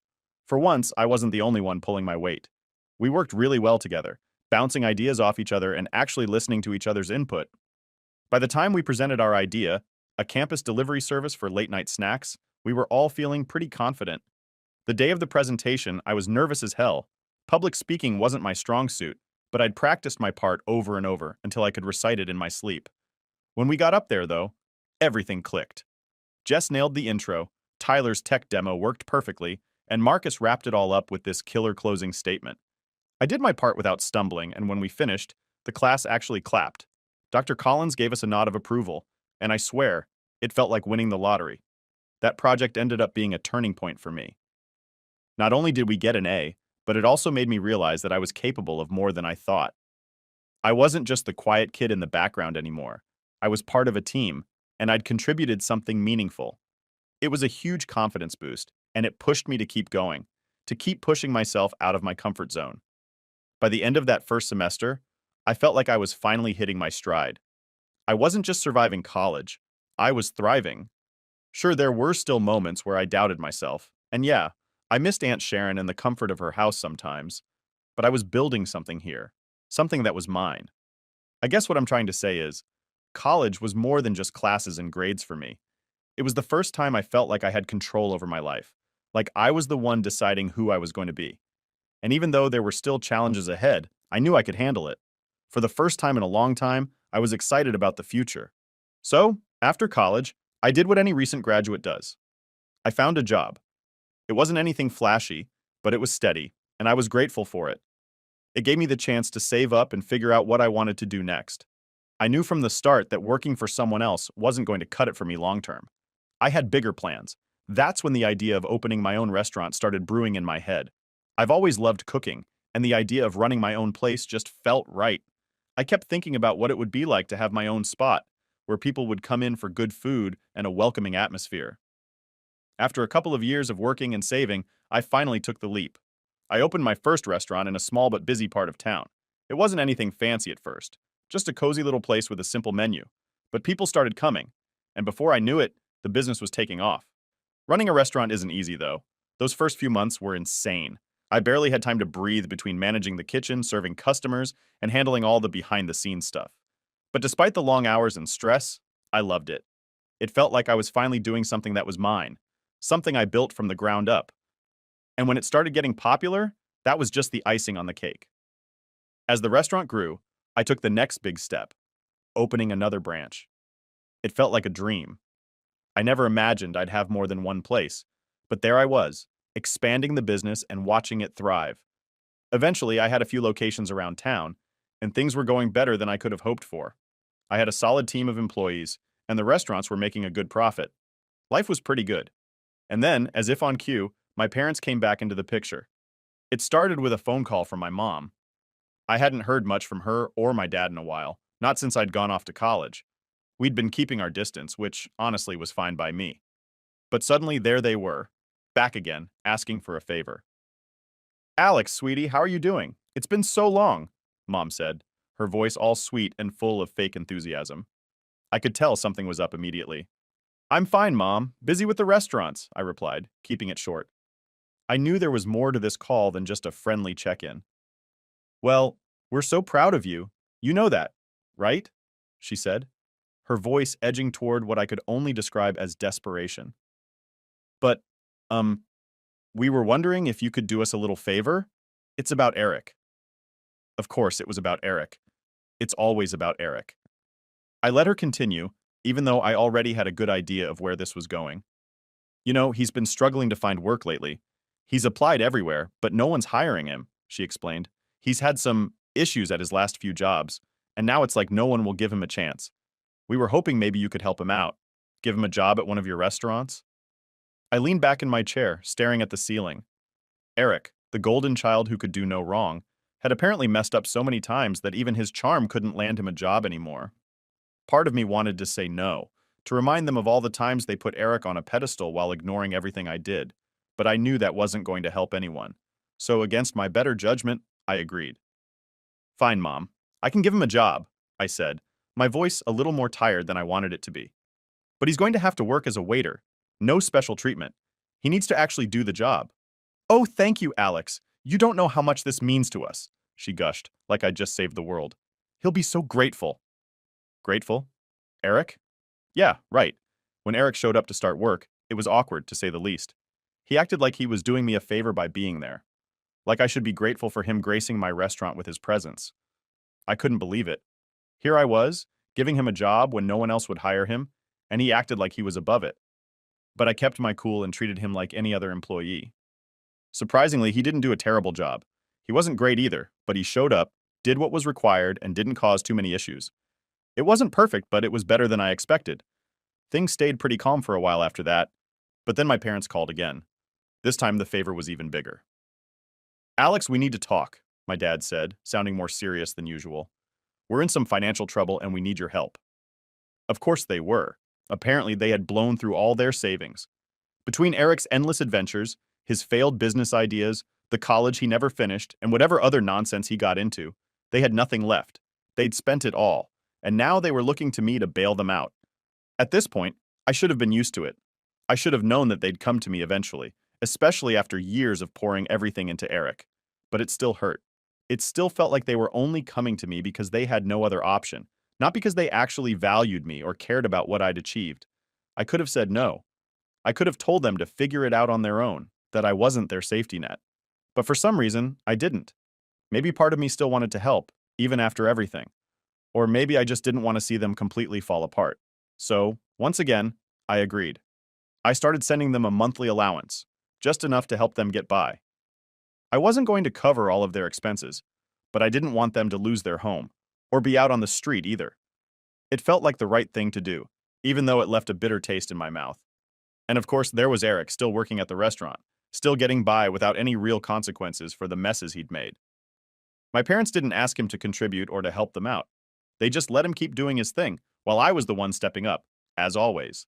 In the end, I couldn't help but wonder how things had turned out this way. I'd built something real, something successful, and yet here I was, still cleaning up after the golden child, still giving my parents the help they needed because they'd blown everything on him. But for now, it was what it was.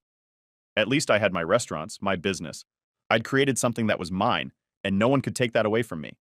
One afternoon, I was at the restaurant going over some invoices and prepping for the upcoming week. It was a normal day, busy, but nothing out of the ordinary. Then my phone rang. It was Aunt Sharon. Now, Aunt Sharon doesn't call me much unless there's something important, so right away I knew something was up. Hey, Aunt Sharon, I said, trying to keep my voice light, even though I was already bracing myself for whatever news she had. Alex, sweetie, you need to see this video, she said, her voice serious. It's from a family party your parents were at last weekend. Someone posted it online and, well, I think you should take a look. My stomach dropped. A video? Of my parents? It didn't sound good. What's it about? I asked, trying to get a sense of what I was walking into. Just watch it. I'm sending you the link right now. Call me after, she said, sounding almost hesitant, like she wasn't sure how I'd react. I opened the link Aunt Sharon sent, and the first thing I saw was my parents, clearly drunk, holding drinks and swaying slightly as they stood in front of a group of people. There was loud music in the background, and the camera was shaky, but I could hear every word they were saying. My mom started talking first. You know, everyone thinks Alex built those restaurants on their own, but really it was all Eric, she slurred, waving her hand dramatically. Eric's the real genius behind it all. He's the one who gave Alex that nice job. He works so hard, running around all day making sure everything's perfect while Alex just sits back and manages things. I blinked, not sure if I'd heard that right. Did she really just say Eric was the one who gave me a job? Eric, who couldn't hold down a job anywhere else, was supposedly the mastermind behind my restaurant business? I was so stunned I almost paused the video, but then my dad chimed in. And you know what else? My dad said, his face flushed and his words slurred. We gave Alex money to start those restaurants. We helped them get off the ground. But does Alex ever thank us? No, ungrateful little freeloader. He practically spat the last word, his face twisting in disgust. I couldn't believe what I was hearing. These were my parents, my own parents, standing there at a family party, drunk out of their minds, telling everyone that I was a freeloader, that I'd only made it because of Eric and their supposed financial help. I felt my blood boiling. The restaurant was mine.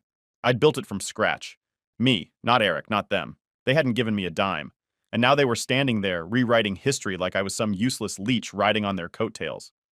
As the video continued, my mom rambled on about how Eric was so humble and didn't take credit for everything he did for me. He could have opened his own business, she said with a slurred giggle. But he's too kind. He just wants to help Alex succeed. That's the kind of brother he is. I felt sick. Eric, who could barely manage to be a waiter, was now apparently the brains behind my entire business, and they were acting like he was some kind of saint for letting me run the restaurants while he quietly did all the real work. It was beyond absurd. It was insulting. It was a flat-out lie. By the time the video ended, my hands were shaking with anger. I couldn't believe they'd do this, talking behind my back, making me look like a joke in front of the whole family, and they didn't even think twice about it, like it was just some casual conversation, like it wasn't a big deal. But it was a big deal. I'd worked my entire life to get to where I was. I'd busted my ass to make something of myself, while Eric had screwed up every opportunity he'd ever had. And now, after everything, they were giving him the credit and calling me the freeloader? I couldn't let this slide. I grabbed my phone and called my parents, my heart pounding as the phone rang. My mom answered, sounding cheerful, like nothing was wrong. "Alex, how are you, sweetie?" I didn't bother with small talk. "I saw the video," I said, my voice cold and shaking with barely contained anger. There was a pause on the other end, and I could practically hear her scrambling to come up with a response. "What video?" she asked, her voice suddenly wary. "The one from the party," I snapped. "The one where you and Dad are telling everyone that I'm a freeloader and that Eric is the real reason I've been successful." "Oh, that," she said, trying to laugh it off. "Alex, you know we were just joking. It was all in good fun. We'd had a few drinks and—" "You called me a freeloader," I cut her off, my voice rising. "You said Eric was the one who gave me a job, that you gave me money to start the restaurants. Do you realize how insulting that is? I built this business on my own without any help from you or Eric, and you're standing there telling people it's all because of him?" She started to stammer, but I didn't give her a chance to continue. "I've had enough," I said, my voice hard. "I'm done with this. I'm done with the lies, the manipulation, all of it. Don't call me. Don't ask me for anything. You're cut off, for good." "Alex, wait, we didn't mean—" she tried to say, but I hung up before she could finish. I sat there for a minute, my phone still in my hand, trying to process what had just happened. I'd always known my relationship with my parents was messed up, but this? This was the final straw. They had crossed a line that I couldn't forgive. Aunt Sharon called me later that day to check in. "I'm so sorry you had to see that, Alex," she said, her voice full of sympathy. "I don't know what they were thinking." "They weren't," I replied, feeling drained. "But it doesn't matter anymore. I'm done with them." After I hung up with Aunt Sharon, I felt a strange sense of relief. For the first time in a long time, I wasn't weighed down by the constant pressure to make my parents happy, to live up to their impossible expectations, or to clean up their messes. I was free. I'd made my own success, and I didn't owe them a thing. Story 5. When I collapsed at work, my parents ignored the call, and my sister posted, "Family day without the drama." Days later, still weak in the hospital, I saw 74 missed calls and a text from Dad. "We need you. Answer immediately." This happened about 8 months ago, and I'm still processing it, using a throwaway because people know my main account. Fair warning. This is long, but I promise it's worth reading to the end. Some details might seem unbelievable, but I've got documentation for everything. I 29 male, mechanical engineer at a manufacturing company outside Houston. Started there right out of Texas A&M making $75,000, worked my butt off through countless overtime hours and weekend projects, got promoted 3 times, and now I'm pulling in $165,000 plus profit sharing that adds another $40,000 yearly. Not trying to show off, this matters for the story, because it shows how much money was flowing out of my accounts. Let me paint you a picture of where I came from, so you understand the family dynamics. I come from working-class family in small-town Texas, where money was always tight growing up. Dad sells insurance from a strip mall office that's seen better days. Mom does bookkeeping part-time for local businesses when she feels like it. And I have 2 sisters, Ashley, 26 female, and Brittany, 24 female. Growing up, I was always the responsible one, the one who got good grades while my sisters partied and barely graduated high school. When I got my first real engineering job, I was incredibly proud. First person in my family to break 6 figures. And I genuinely wanted to help everyone out.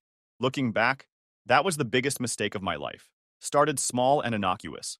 Ashley's car transmission died suddenly. Needed $1,200 for repairs. No problem, I had the money and she promised to pay me back within 3 months. Brittany's apartment deposit got delayed because of some mix-up with her previous landlord, just $800. Easy fix, family helps family. Mom's dental work insurance wouldn't cover because it was cosmetic, even though she needed it.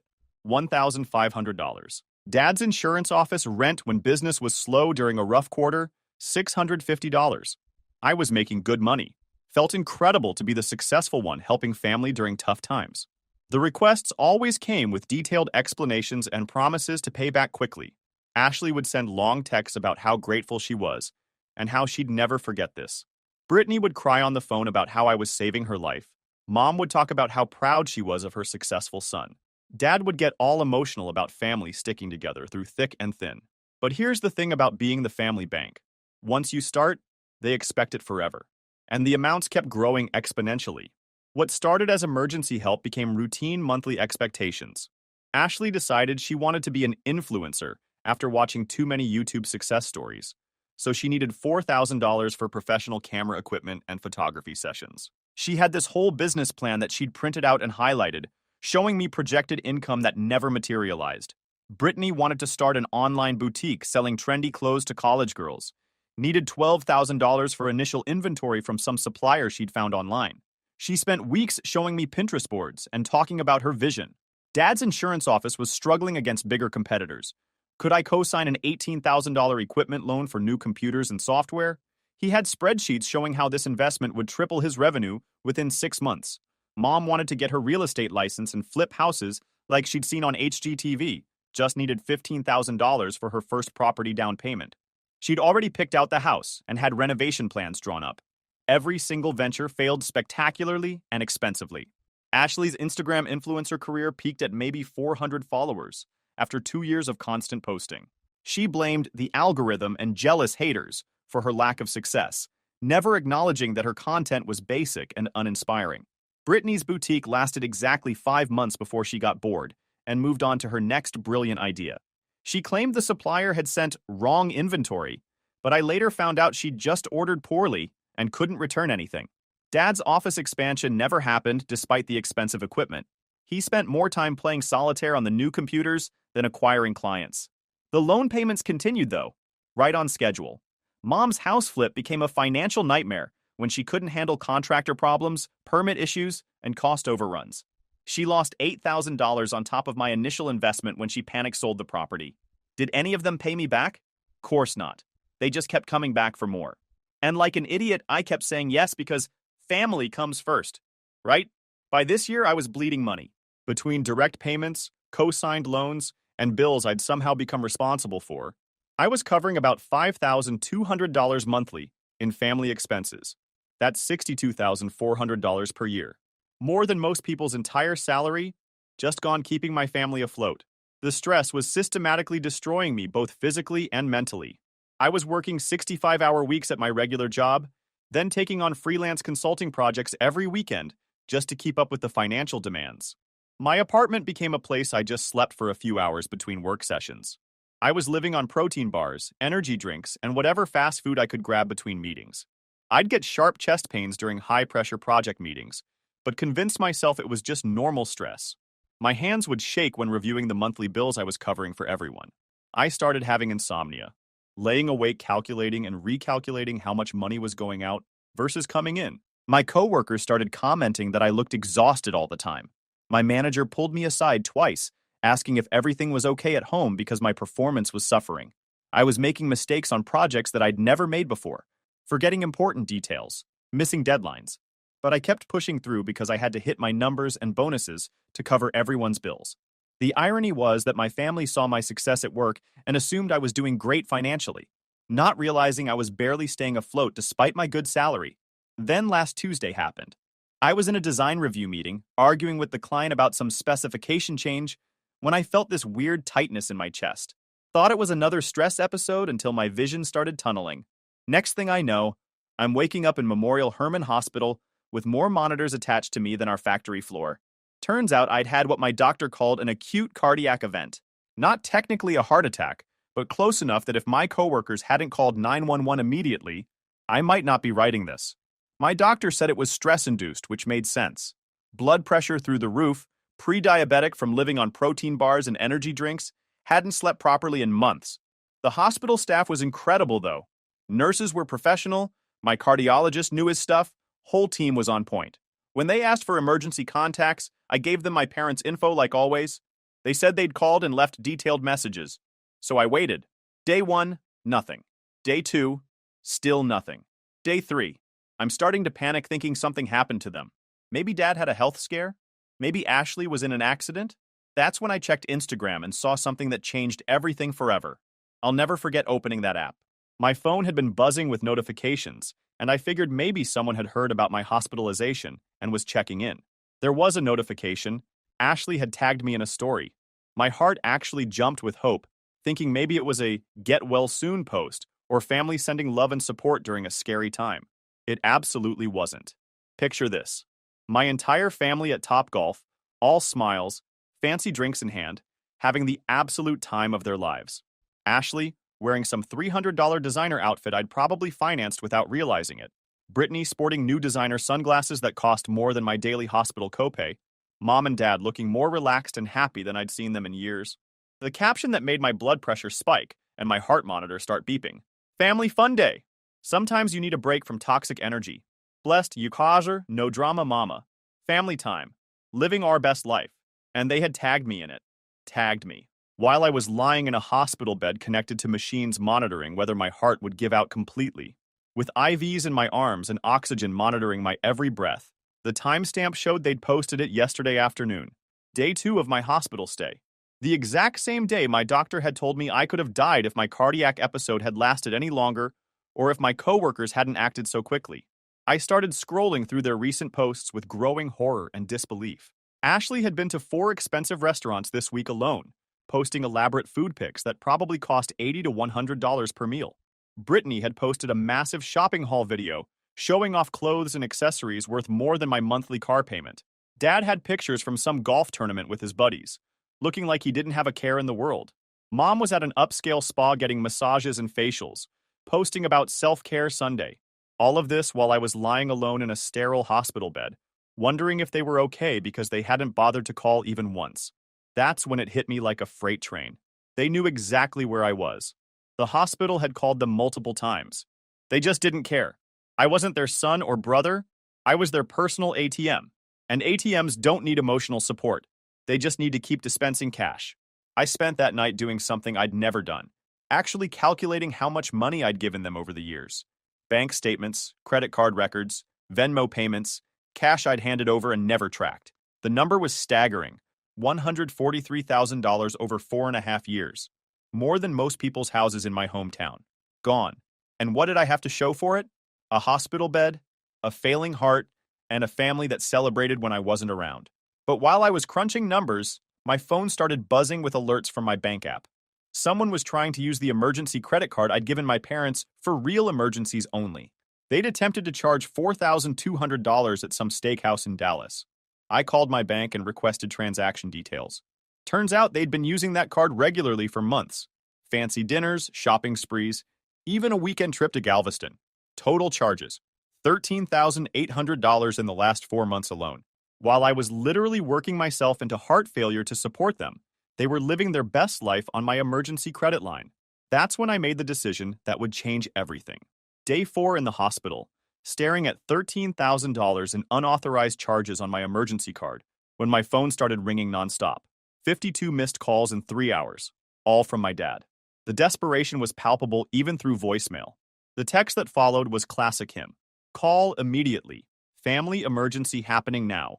Urgent situation requires your attention. No, hope you're feeling better. Or, sorry we haven't visited our son in the hospital. Just pure panic because they'd figured out I was reviewing their spending patterns and putting 2 and 2 together. But before calling them back, I did something I should have done years ago. I called Uncle Rick. Rick is my dad's older brother who supposedly abandoned the family by moving to Colorado and starting his own construction company 15 years ago. The family always painted him as selfish and ungrateful. Reality was, he was the only one who'd seen through my family's manipulation tactics and refused to enable their behavior. He'd tried warning me about them before, but I was too deep in the fog to listen. He answered on the first ring like he'd been expecting my call. Which hospital, son? That was it. No guilt trip about not staying in touch. No 20 questions about what happened. No lectures about family loyalty. Just immediate, practical action focused on helping me. He drove 12 hours straight from Denver, only stopping for gas and coffee. Walked into my room still wearing dusty work boots and a hard hat, smelling like sawdust and honest work. He looked at me hooked up to all those machines and said, "So they finally bled you dry, didn't they? I was wondering when you'd wake up." Rick stayed for 4 full days, sleeping in the uncomfortable hospital chair and refusing to leave my side. He actually talked to my medical team like an adult, asking intelligent questions about my recovery timeline, treatment options, and what lifestyle changes I needed to make. When insurance was being difficult about covering my upgraded room, he quietly handled the difference without making a big production about it. Just got it done, like family should. Then he pulled out his laptop and said we needed to do a complete financial audit of my life. Time to see how deep this rabbit hole goes. The audit was eye-opening and absolutely terrifying. Rick has a business degree from UT and 20 years of experience running his own company. He broke down my finances like a forensic accountant examining a crime scene, and what he found was systematic financial abuse on a scale I couldn't have imagined. My name was attached to 4 car loans for vehicles I'd never driven, never seen, never agreed to finance. 9 credit cards I'd never requested, most maxed out with purchases I didn't recognize. 3 personal loans I didn't remember signing, with forged signatures that barely resembled my handwriting. 2 mortgages on properties I'd never seen, in cities I'd never visited. Monthly automatic payments to utilities for 5 different addresses across Texas. Insurance policies on cars, motorcycles, boats, and even an RV I'd never heard of. The boat discovery was what really broke my brain. Brittany had bought a $23,000 wakeboarding boat last summer for lifestyle content creation and somehow gotten me to finance the entire thing plus insurance. I'd never even seen this boat. She'd convinced me over the phone that it was just paperwork for some business investment, and I'd signed documents she emailed without reading them carefully. The boat was now sitting in some marina near Austin, accumulating storage fees that were also somehow tied to my credit. Rick helped me calculate the total damage with a spreadsheet that made my head spin. $203,000 in active debt tied directly to my name, plus $143,000 I'd given them outright over the years. Over $346,000 in less than 5 years. More money than most people see in a decade, just evaporated into their irresponsible lifestyle choices. "Your family didn't just use you," Rick said, shaking his head in disgust. "They systematically harvested you like a crop they planted for their own benefit." We started making calls right from my hospital room. Rick had me place fraud alerts on everything, cancel automatic payments, and remove their access to any accounts they'd infiltrated. Best part? Rick had kept detailed records every time they'd approached him for money over the years, which he'd always refused. Ashley had pitched him on investing in her social media consulting business. Brittany wanted him to bankroll some online store. Dad had tried getting him to invest in office expansion. Rick had saved every text, email, and voicemail. He'd been building a case file for years, waiting for me to wake up. By the time visiting hours ended, we'd locked down everything. New bank accounts they couldn't access, credit monitoring, automatic payment cancellations. Everything. That's when my phone absolutely exploded. The fallout was immediate and nuclear. My phone became unusable. Hundreds of calls, texts, voicemails, Facebook messages, Instagram DMs, even LinkedIn messages from my mom, who had to create a LinkedIn account just to reach me. Ashley went full meltdown first. A 53-minute voicemail that started with fake crying and escalated to her screaming about how I was destroying innocent people and ruining everyone's future. She actually said, word for word, "We invested so much energy in you, and this is how you repay us." Invested energy. In me, like I was their business venture. Brittany chose the manipulation route, sent me this novel-length text about being terrified for my mental state and just wanting her big brother healthy again. Really touching stuff, except she punctuated it with Venmo requests for $500, $300, and $425. Mom tried emotional manipulation. "I don't know what those doctors told you, but this isn't my son. My son would never abandon his family during our darkest hour." She sent this while posting Instagram stories from some expensive brunch place. Dad went straight to intimidation. Multiple voicemails about how I was committing financial crimes and would face serious legal consequences. Bold words from someone whose business I'd kept alive for 3 years. But the absolute peak was when they showed up at the hospital together. Security called my room saying 4 people in the lobby were claiming to be my immediate family and demanding access. I told them absolutely no visitors. So what did they do? Created a scene in the lobby. Ashley was sobbing loudly about being abandoned by her dying brother. Brittany was filming it for social media, because even family emergencies were content opportunities. Mom was demanding to speak with my doctor about my obvious mental breakdown. Dad was threatening lawsuits against the hospital for unlawful patient isolation. Security removed them, but not before Ashley shouted loud enough for everyone to hear, "We sacrificed everything for you.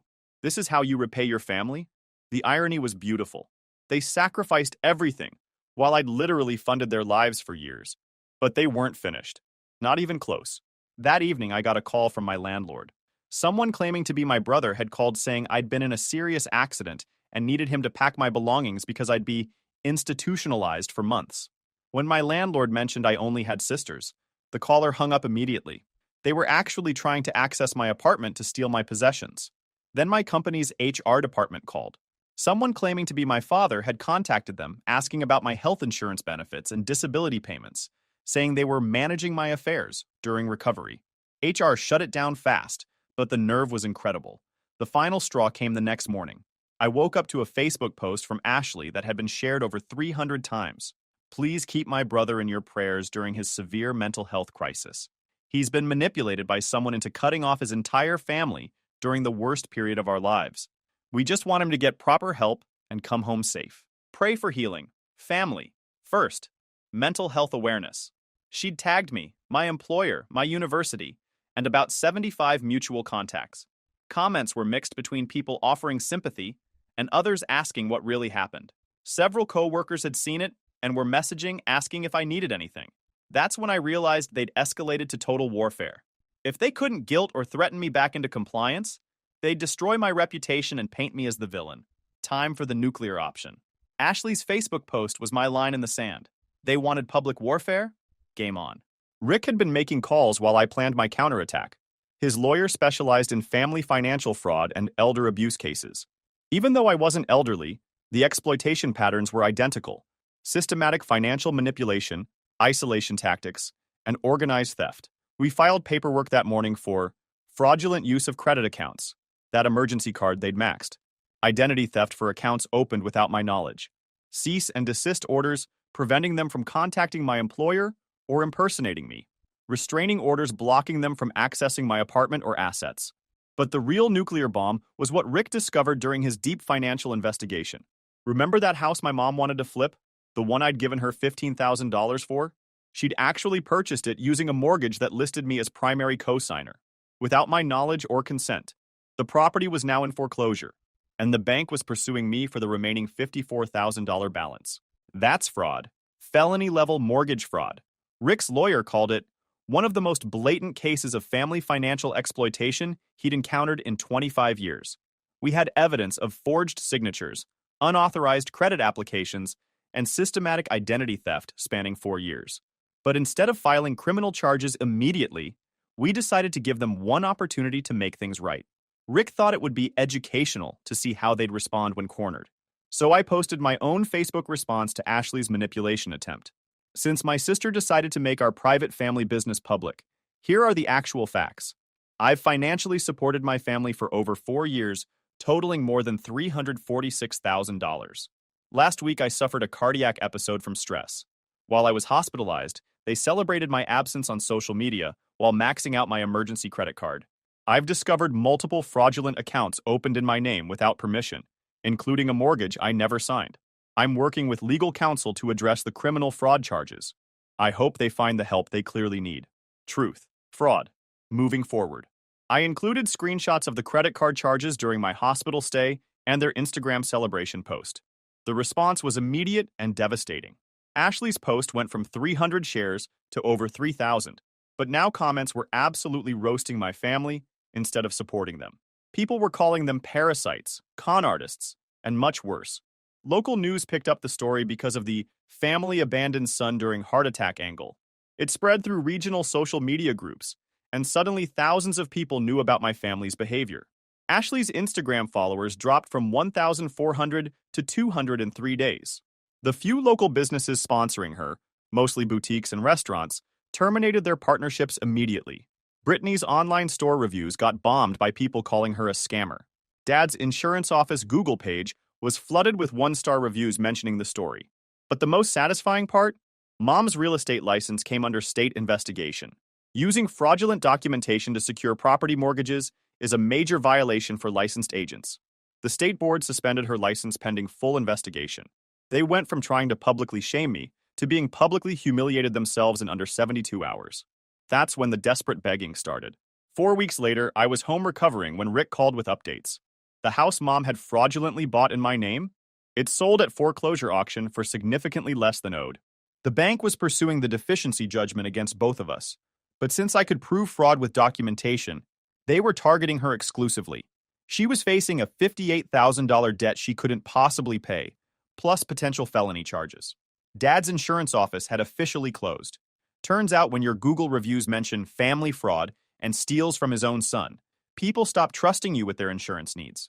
He was facing personal bankruptcy and had received eviction notices. Ashley's influencer career was completely dead. She'd lost 85% of her followers, and her desperate attempts to rebuild with increasingly dramatic content had gotten her shadow banned on multiple platforms. Her engagement was down to single digits. Brittany's online boutique had collapsed. The combination of terrible reviews, lost customers, and her own poor business skills had killed it. She was working retail at Target now, which she posted about with #humbled, #grateful, still trying to turn everything into content. But here's where it gets really satisfying. I got a call from an unknown number. Ashley, crying so hysterically, I could barely understand her words. Please, I'm literally begging you. Just tell people this was all a huge misunderstanding. My entire life is destroyed.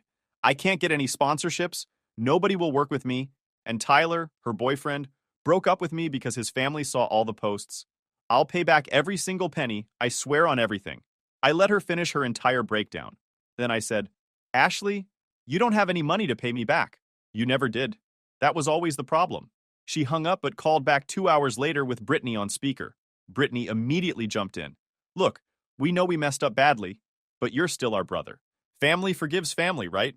We can figure out some payment plan. Maybe I can get a second job and pay you back like $200 monthly. I actually laughed out loud. $200 monthly? At that rate, you'd be 75 years old before paying back what you stole from me. And that's without calculating interest. They both started talking over each other about payment plans and how they'd learned their lesson, and how I was the only person who could save them now. I said, you're absolutely right. I am the only one who can save you. But explain to me why I would want to do that. Then I hung up and blocked both numbers. The calls from Dad came next. 7 voicemails in 2 days, each one more desperate than the last. The final one was him actually crying, something I'd never heard in my entire life. Son, I know we messed up terrible. I know we all did wrong by you. But I'm about to lose absolutely everything. The office, the house, the cars. Everything your mother and I spent 30 years building. I can't file bankruptcy because of these fraud charges hanging over me. I need maybe $85,000 to settle with the bank and another $40,000 to get back on my feet somehow. I'll sign any contract you want. I'll pay whatever interest rate. Just please don't let your old man lose everything like this. Mom's call was the most pathetic thing I'd ever heard. She'd lost her real estate license permanently and was facing serious criminal charges. She was looking at possible jail time and definitely complete financial ruin. Baby, I made a terrible mistake with that house situation. I thought I could flip it quickly and pay you back before you even noticed anything was wrong. I never meant to hurt you intentionally. I'm your mother. I carried you for 9 months, raised you from nothing, sacrificed my entire youth for you kids. You can't just throw all that away over money issues. The projection was absolutely incredible. I was throwing away family over money? Not them bleeding me dry systematically for years? But the call that really interested me was from Uncle Rick. They've been calling me constantly too, nephew, begging me to talk sense into you. Your dad offered to sign over his truck title if I'd convince you to help them. Ashley said she'd pay me $1,000 to give her your new phone number and address. He paused for a long moment. What's your move here, son? I'd been thinking about this decision for weeks. I had the complete power now. I could save all of them, every single one, with a single bank transfer. Heck, I'd already recovered most of the stolen money through raises and bonuses at work. But then I remembered that Instagram post. Family fun day. Sometimes you need a break from toxic energy. I remembered lying alone in that hospital bed while they celebrated my absence. I remembered 4.5 years of being treated like a walking ATM instead of a son and brother. Let them face the consequences, Rick. Let them all face exactly what they created. 8 months later, I'm writing this from my new house in Dallas. Took a promotion with a defense contractor that came with $195,000 base salary plus performance bonuses. Turns out when you're not hemorrhaging $5,000 monthly to ungrateful family members, you can build real wealth incredibly quickly. But let me tell you exactly how this story ended, because it's even more satisfying than I planned. After I refused to rescue them, things got progressively worse for my family. Much worse. Mom's criminal case went to trial. She pled guilty to mortgage fraud and received 20 months in county jail plus 6 years probation. The $58,000 judgment became a permanent lien against any future assets she might acquire. She's financially destroyed for life. Dad's bankruptcy was denied due to fraud associations. He's working at a small insurance agency now, making maybe $35,000 annually if he's lucky. Lost the house, all vehicles, everything. Living in a one-bedroom apartment and riding city buses to work. Ashley moved back with mom and dad right before they lost their house, so she got evicted too. She's working double shifts now, Target during the day and food delivery at night. Still desperately trying to rebuild her social media presence, but she's stuck around 180 followers. Her content now mostly consists of complaining about how cancel culture destroys innocent people's lives. Brittany actually turned out okay, relatively speaking. Getting humbled was apparently good for her character. She dropped the influencer act completely, got a real marketing job, and is dating some accountant who keeps her grounded.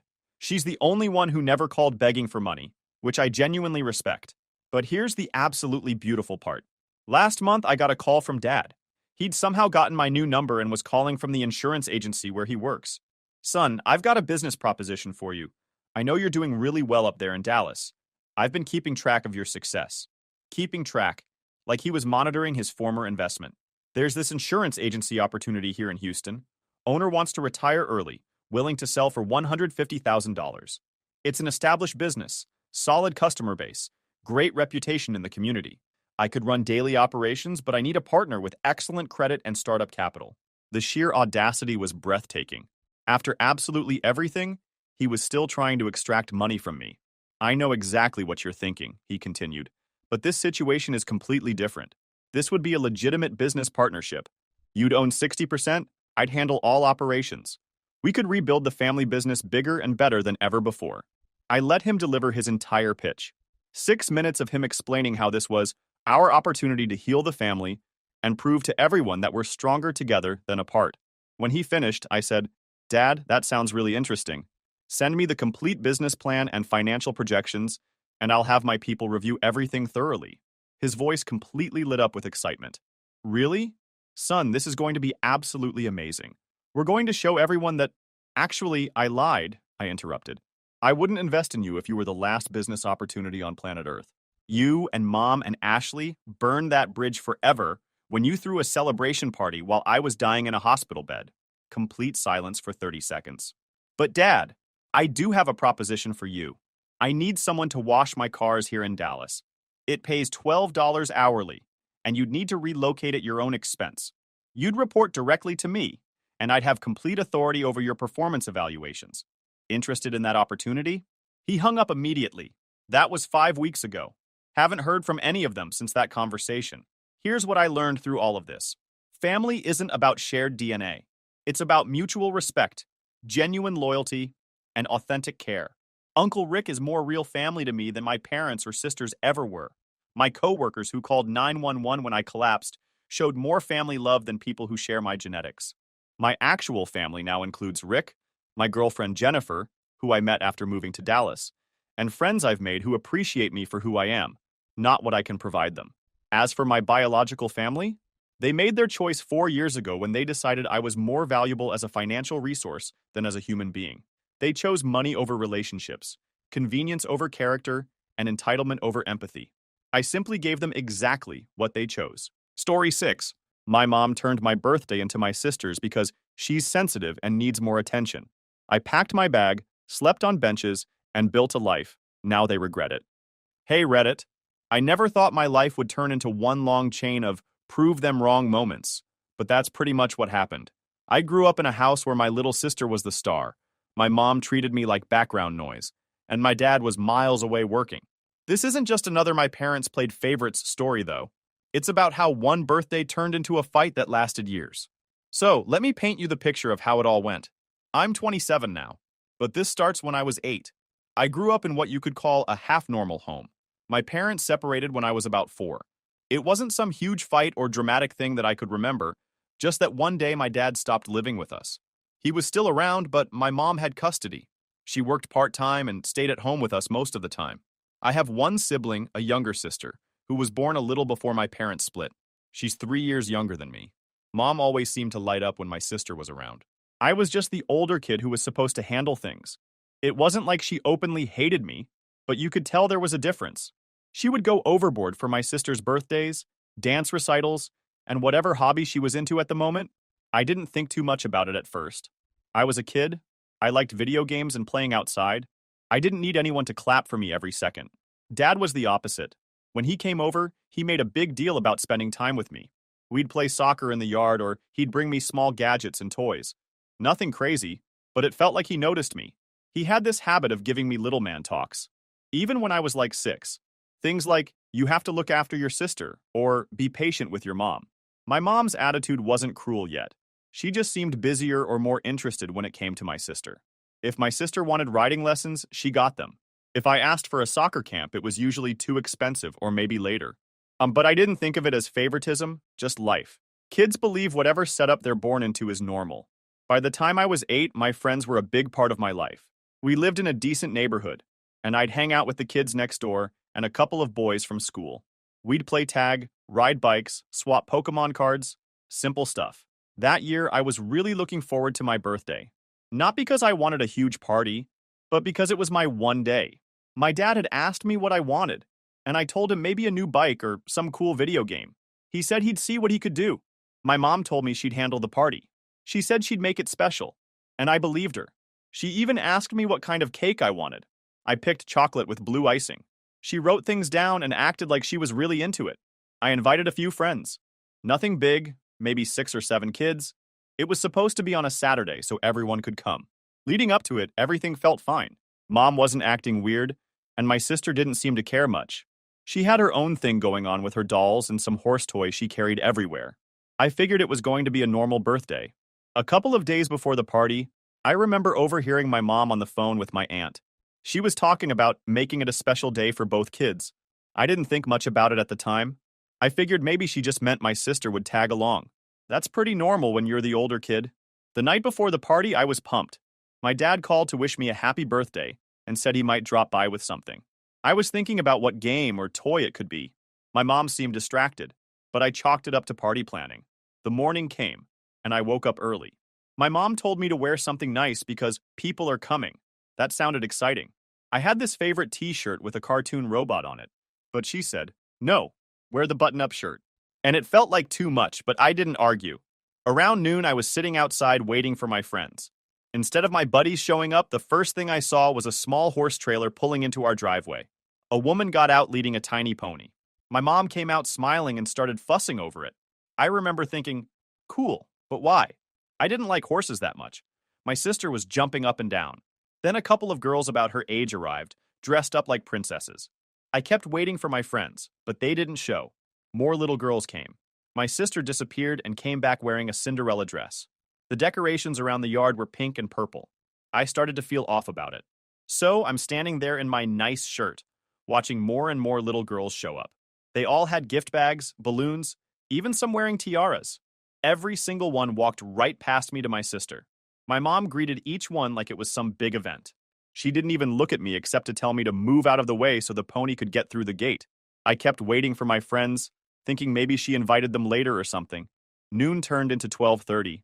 The yard had pink streamers, a table full of princess plates, and a banner that literally said, "Our Little Princess." No mention of me anywhere. My name wasn't on the cake, which was covered in pastel colors and little edible flowers.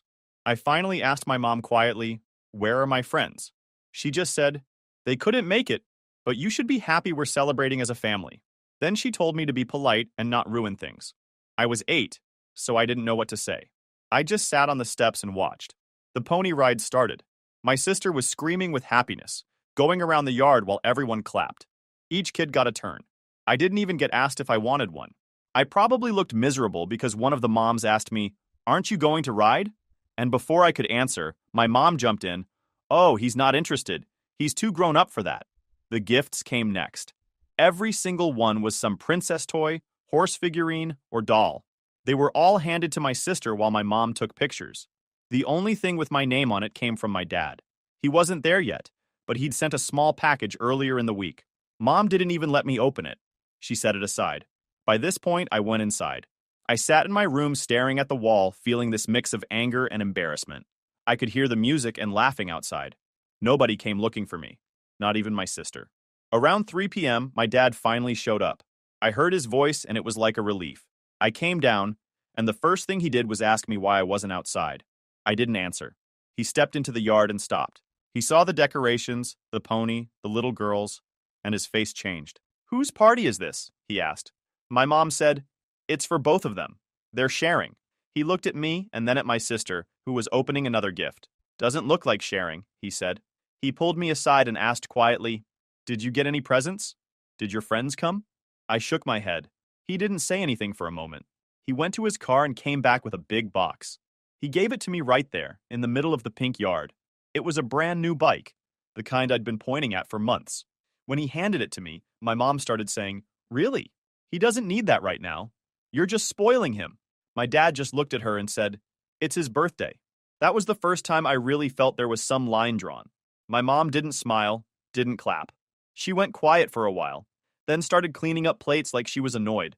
The girls kept playing, but the mood for me was just off. I rode the bike up and down the driveway a couple times, but it didn't feel like a birthday should. By late afternoon, the pony left and the parents picked up their kids. My sister was glowing, sitting with a pile of toys around her. My mom hugged her and kept saying, "What a great day." She didn't say anything to me. When the last guest left, my dad stayed. He sat with me in the living room and asked again what happened. I told him the truth, that I invited friends, but my mom didn't call them, and the whole thing was for her. He was quiet, then said, "I'm sorry. That shouldn't have happened." Mom came in and heard part of it. She immediately got defensive. "They're kids. It's just a party. He needs to learn to share. She's younger. She needs the attention." They went back and forth for a while. I sat there listening. My dad kept his voice calm, but you could hear the anger. "You don't do this to a kid on his birthday," he said. "I'm not going to let this slide again." They argued more after I went upstairs. I heard bits and pieces, spending too much money. Trying to show off? You only come around to play hero. It was the first time I really heard them fight about me. When my dad finally left that evening, he gave me another hug and said, "We'll talk soon, okay? Keep that bike safe." It stuck with me. That night, I opened the small package. It was a handheld game from Dad. I remember holding it in my room, thinking it was the only thing that actually had my name on it. I sat in my room looking at the bike through the window. My sister's gifts were piled in the corner of the living room. My mom didn't come up to say goodnight. That was when something shifted. I didn't know it at the time, but that birthday was the moment I stopped expecting anything from her. A few months later, my dad came by less often because of work. He told me he had an overseas contract and would be gone for a long time.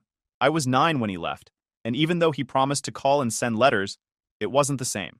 Once he was gone, the house really became my mom's world, and she made it clear she was in charge. My sister could get away with anything. My mom's energy went into my sister's hobbies. She got riding lessons, ballet classes, and later piano. Weekends were full of events for her. My mom loved to invite people over to show her off. I'd be in the background, usually asked to take pictures or help carry stuff. School was my escape. I liked being with my friends, but even there, it was hard sometimes. My mom wasn't really interested in school meetings or events for me. She showed up for my sister's recitals and open houses, though. Teachers even noticed. One teacher asked once if my mom was coming to parent night. I just shrugged. Then something changed. My sister started to get older too, and my mom's expectations got heavier. She pushed her harder. More lessons, more pressure about school and friends. I could see my sister getting stressed, but she didn't fight back. At 15, I had my first real argument with my mom. It was over money. I'd been saving up to buy a used laptop because the one at home was basically hers and my sister's. When I mentioned it, she snapped and said, "Why do you need that? Everything is about you needing something?" That one line stuck with me because it felt like everything wasn't about me at all. My dad would call now and then. He asked about school, friends, sports. I never told him much because I didn't want to sound like I was complaining. Sometimes he'd send money for birthdays or Christmas. Mom controlled it. She'd say, "We'll use this for something important," and usually that meant bills or something for my sister. One summer when I was 16, my dad visited for a short trip. He took me out to lunch, just the two of us. I told him a little about home. Not everything, but enough. He listened and didn't say much. But before he left, he gave me a small envelope. Inside was $200 and a note that said, "For your goals. Don't tell your mom." That was the first time I realized he knew more than I thought. That money became my little safety net. I used some to fix up an old bike, some to buy books and things for school. My sister never knew. Around that same time, I started working weekends at a grocery store, bagging, stocking, whatever they needed. It wasn't much, but it gave me something. I kept my earnings hidden, just in case. Looking back, there were good moments. My sister wasn't mean. She just lived in a different world under my mom's wing. Sometimes we'd watch TV together or joke about school. But there was always this line between us. And it wasn't her fault or mine. It was just how the house was set up. By the time I turned 17, I was already thinking about escape plans. College, internships, anything. I wanted out. My dad's calls were the only times I felt like someone believed I could do something bigger. Mom's voice was always about being responsible, but never about what I wanted. Senior year started, and I already had one goal in mind. I didn't care if it was a dorm, another state, another country. I just wanted to leave that house. I kept my grades up because I knew scholarships were my best shot. I didn't have money saved for tuition. What I earned from the grocery store was pocket change compared to what I needed. I spent afternoons in the school library filling out applications. I didn't tell my mom every detail because I knew how she would react. She always had something to say whenever I mentioned wanting to leave. She'd make comments like, "Why do you need to go so far? There are community colleges here." Or, "College is expensive. You think money grows on trees." I learned to keep things quiet, but eventually she found out. One night she came into my room while I was printing out some forms. She picked up a packet and read the header. "Out of state?" she said, raising her voice. "Who said you could apply to schools out of state? We can't afford that." I told her I was trying for scholarships and financial aid. She shook her head and said, "You're dreaming. Those things are for kids with perfect grades and special circumstances. And who's going to help your sister if you leave? Who's going to help me? You're being selfish." That word, selfish, hit hard. I kept calm and explained that I wanted a future, that I didn't want to be stuck in town. She cut me off. "Stuck? What's wrong with this house? You think you're better than us?" Then she said something I'll never forget. "You're not going anywhere. You'll waste time and money, and you'll come crawling back." End of discussion. After that night, she started keeping a closer eye on me. Mail from colleges? She'd open it first, by mistake. Phone calls from unknown numbers? She'd pick up. She even told a family friend that I was getting ahead of myself. It was like she wanted to control every step. Around this time, my dad called more often. I told him I was applying everywhere and that I needed advice. He said, "Keep doing it. Don't let anyone stop you." I think he knew my mom would push back. He offered to help pay application fees if I needed it. I didn't tell her that part. As deadlines came closer, I spent every free moment writing essays and filling forms. My sister noticed something was going on, but she didn't ask much. She was busy with her activities and end-of-year ballet and piano recitals. Mom kept reminding me about chores, about being home more. I'd nod and go back to the library. The real fight came a month before graduation. I got an email saying I'd been waitlisted for a good school and invited for an interview for a scholarship. I was excited. I printed it out and left it on my desk. That was my mistake. When I came home from work that night, the paper was gone. My mom was sitting in the kitchen with it in her hand. "What is this?" she asked. I said it was an opportunity. She put it down hard on the table and said, "Opportunity? Do you even know how much it costs to live on your own? Do you know how many kids fail? You think you'll make it? You can barely keep this house clean." I told her calmly, "It's my decision. I'm 18 soon. I'm going to try." She stood up and said, "Not while you live under my roof. I will not let you waste money we don't have. You want to throw your life away? Do it somewhere else." It turned into yelling. She said I was ungrateful, that I didn't care about my family. She brought up every small thing, how she raised me alone, how my dad only showed up to look good, how I was cold compared to my sister. I stayed quiet for as long as I could, then said, "Maybe if you listened, you'd know I've been trying my best. You never cared what I wanted." That shut the room down. My sister came out of her room because of the noise. She just stood there, silent. My mom told me to go to my room. I went. but I knew then that I was leaving no matter what. After that night, things got colder. She barely spoke to me unless it was about chores. I kept applying. I got rejection after rejection, and some schools didn't respond at all. It was rough. I felt like maybe she was right, that I wasn't good enough. But the idea of staying there felt worse than failing. So I made a choice. I started setting money aside. Tips, extra hours, anything. I kept an old backpack ready. I didn't have a plan, but I knew I'd leave. By graduation, nothing had changed between us. No congratulations, just a handshake and a don't forget to help around here. The day I turned 18, I gave it one last shot with another scholarship application. When it didn't work out, I decided that was it. I packed a few clothes, my old laptop, and whatever cash I had saved. I didn't tell anyone. I waited until she left for errands, and I walked out the door. I left the house on a warm morning with one backpack. I had maybe a couple $100 in cash, my old phone, some clothes, and the laptop my dad helped me buy used. It didn't feel like freedom yet, just like moving fast before I changed my mind. I took the bus to a city about 4 hours away. I'd never been there, but I figured a bigger place meant more chances. The first hours felt good. The bus ride was quiet, and I kept thinking about all the things I'd do. I planned to find a cheap room, maybe a shared apartment, and start working somewhere right away. But plans collapse fast when you're 18 and alone. The first problem came as soon as I stepped off the bus. I went into a small cafe to grab a drink and use the bathroom. When I came out, my backpack was gone. Someone had taken it. I ran around like an idiot, asked a few people if they saw anything, but no one did. Everything I owned, money, laptop, clothes, gone in seconds. I had maybe $20 in my pocket from buying snacks earlier. That was it. The next days were rough. The first night I stayed at the bus station, sitting upright on a metal bench. I kept my phone and the little cash I had in my pocket and barely slept. The second night I walked around until late and then found a corner behind a closed store with a wide overhang. It kept the wind off, but it was cold and loud. The third night I slept in a small park on a bench, close to a light pole because it felt safer. Every time I closed my eyes, I kept waking up to footsteps or voices. I didn't feel like I belonged anywhere. By the fourth day, I started asking for work. I walked block after block, stopping at diners, shops, gas stations. Most places wanted applications online. Some just said no. The few that talked to me looked at me like I was just another kid passing through. I was too young to get serious work, and I didn't have any ID with me now. It was in the stolen bag. Around noon, I found a small family-owned restaurant. It was old, with faded red paint and a big chalkboard menu. I walked in and asked if they needed help. The guy behind the counter was maybe in his 60s. He looked at me for a long time and said, "We don't hire strangers." I told him I'd do anything. Clean tables, wash dishes. He shook his head. Too many kids come in asking that. They quit after 2 days. I don't need the headache. I left. But something about that place stuck with me. This restaurant felt like my only shot. It was the kind of under-the-table kitchen work where nobody asked for paperwork. So I went back the next day, stood outside until the lunch rush started, and waited for him to come out for a smoke. When he did, I went up again. I told him my story, straight.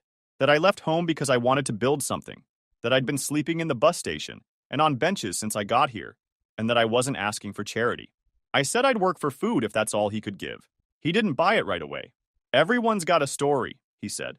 "How do I know you won't take off with the till?" I told him I'd clean the bathroom right now if he wanted proof. He stared at me like he was deciding if I was worth the trouble. Then he just went back inside. I could have walked away, but I didn't. That night, I swept the sidewalk in front of his place without asking. Nobody told me to, but I wanted him to see I was serious.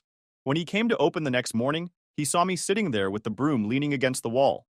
He didn't say anything at first, just looked at the clean sidewalk and unlocked the door. I followed him inside and said, "Give me 1 day. If I mess up, I'll leave." He didn't answer right away. He poured himself coffee, stood there thinking, then finally said, "Fine. No pay, no food until you finish your shift.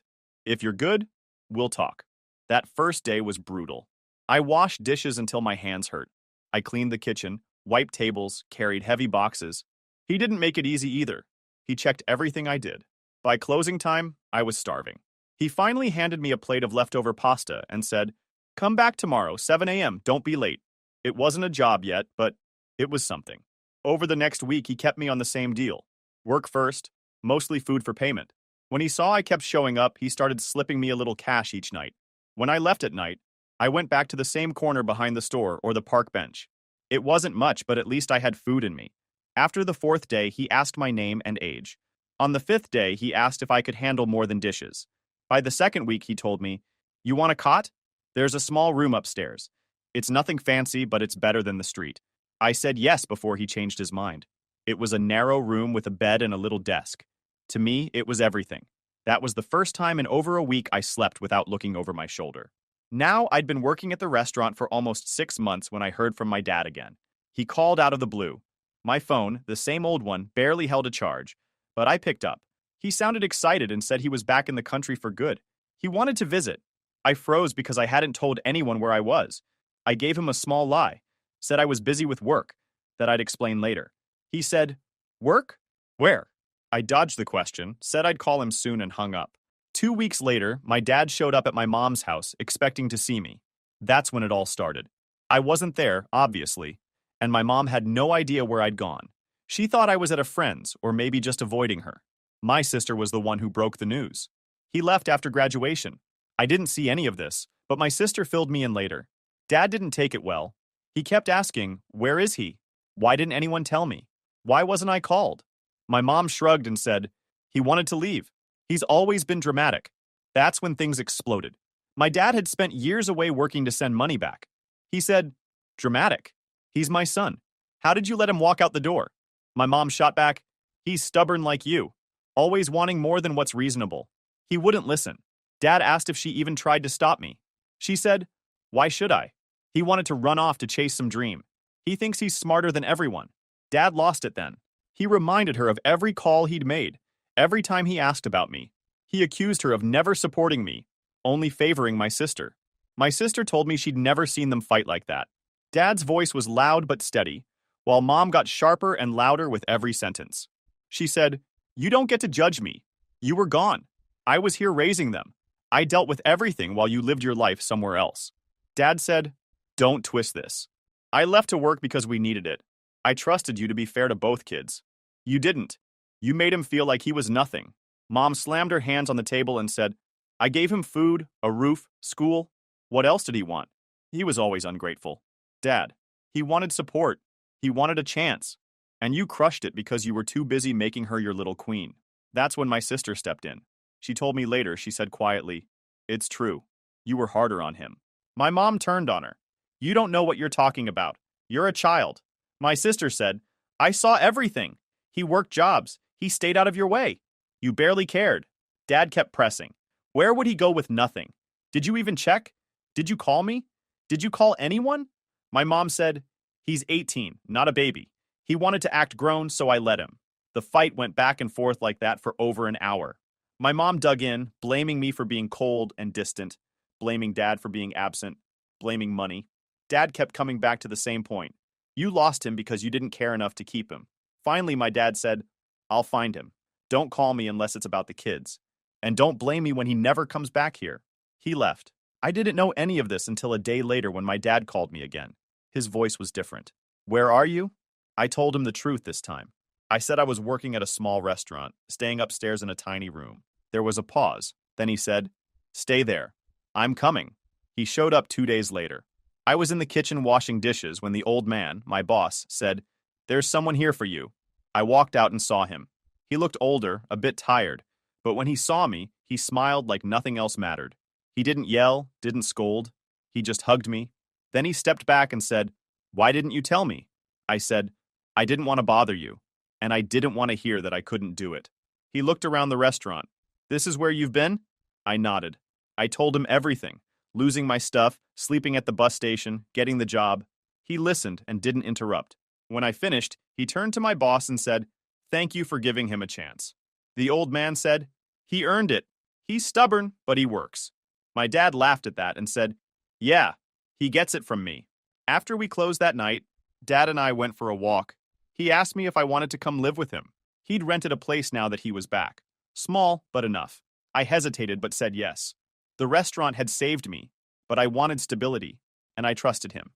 Before we left, I thanked the old man again. He told me, "Don't waste the chance." People don't get many. When we got to Dad's place, he sat me down and said, "I know I wasn't around enough. That won't happen again. Whatever you want to do, college, work, whatever, I'll back you. It felt strange to hear that.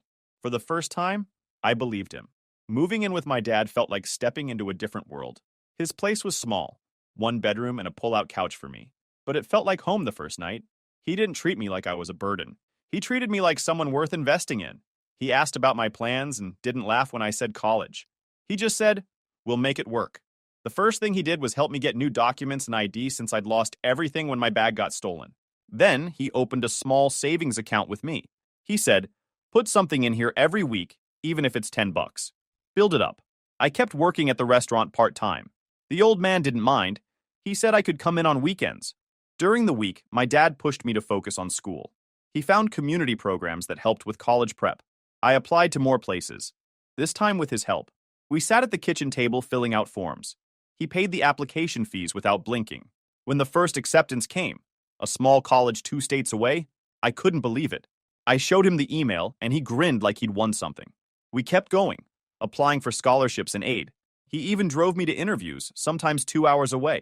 I didn't get everything I wanted, but by the time fall rolled around, I had enough support to start.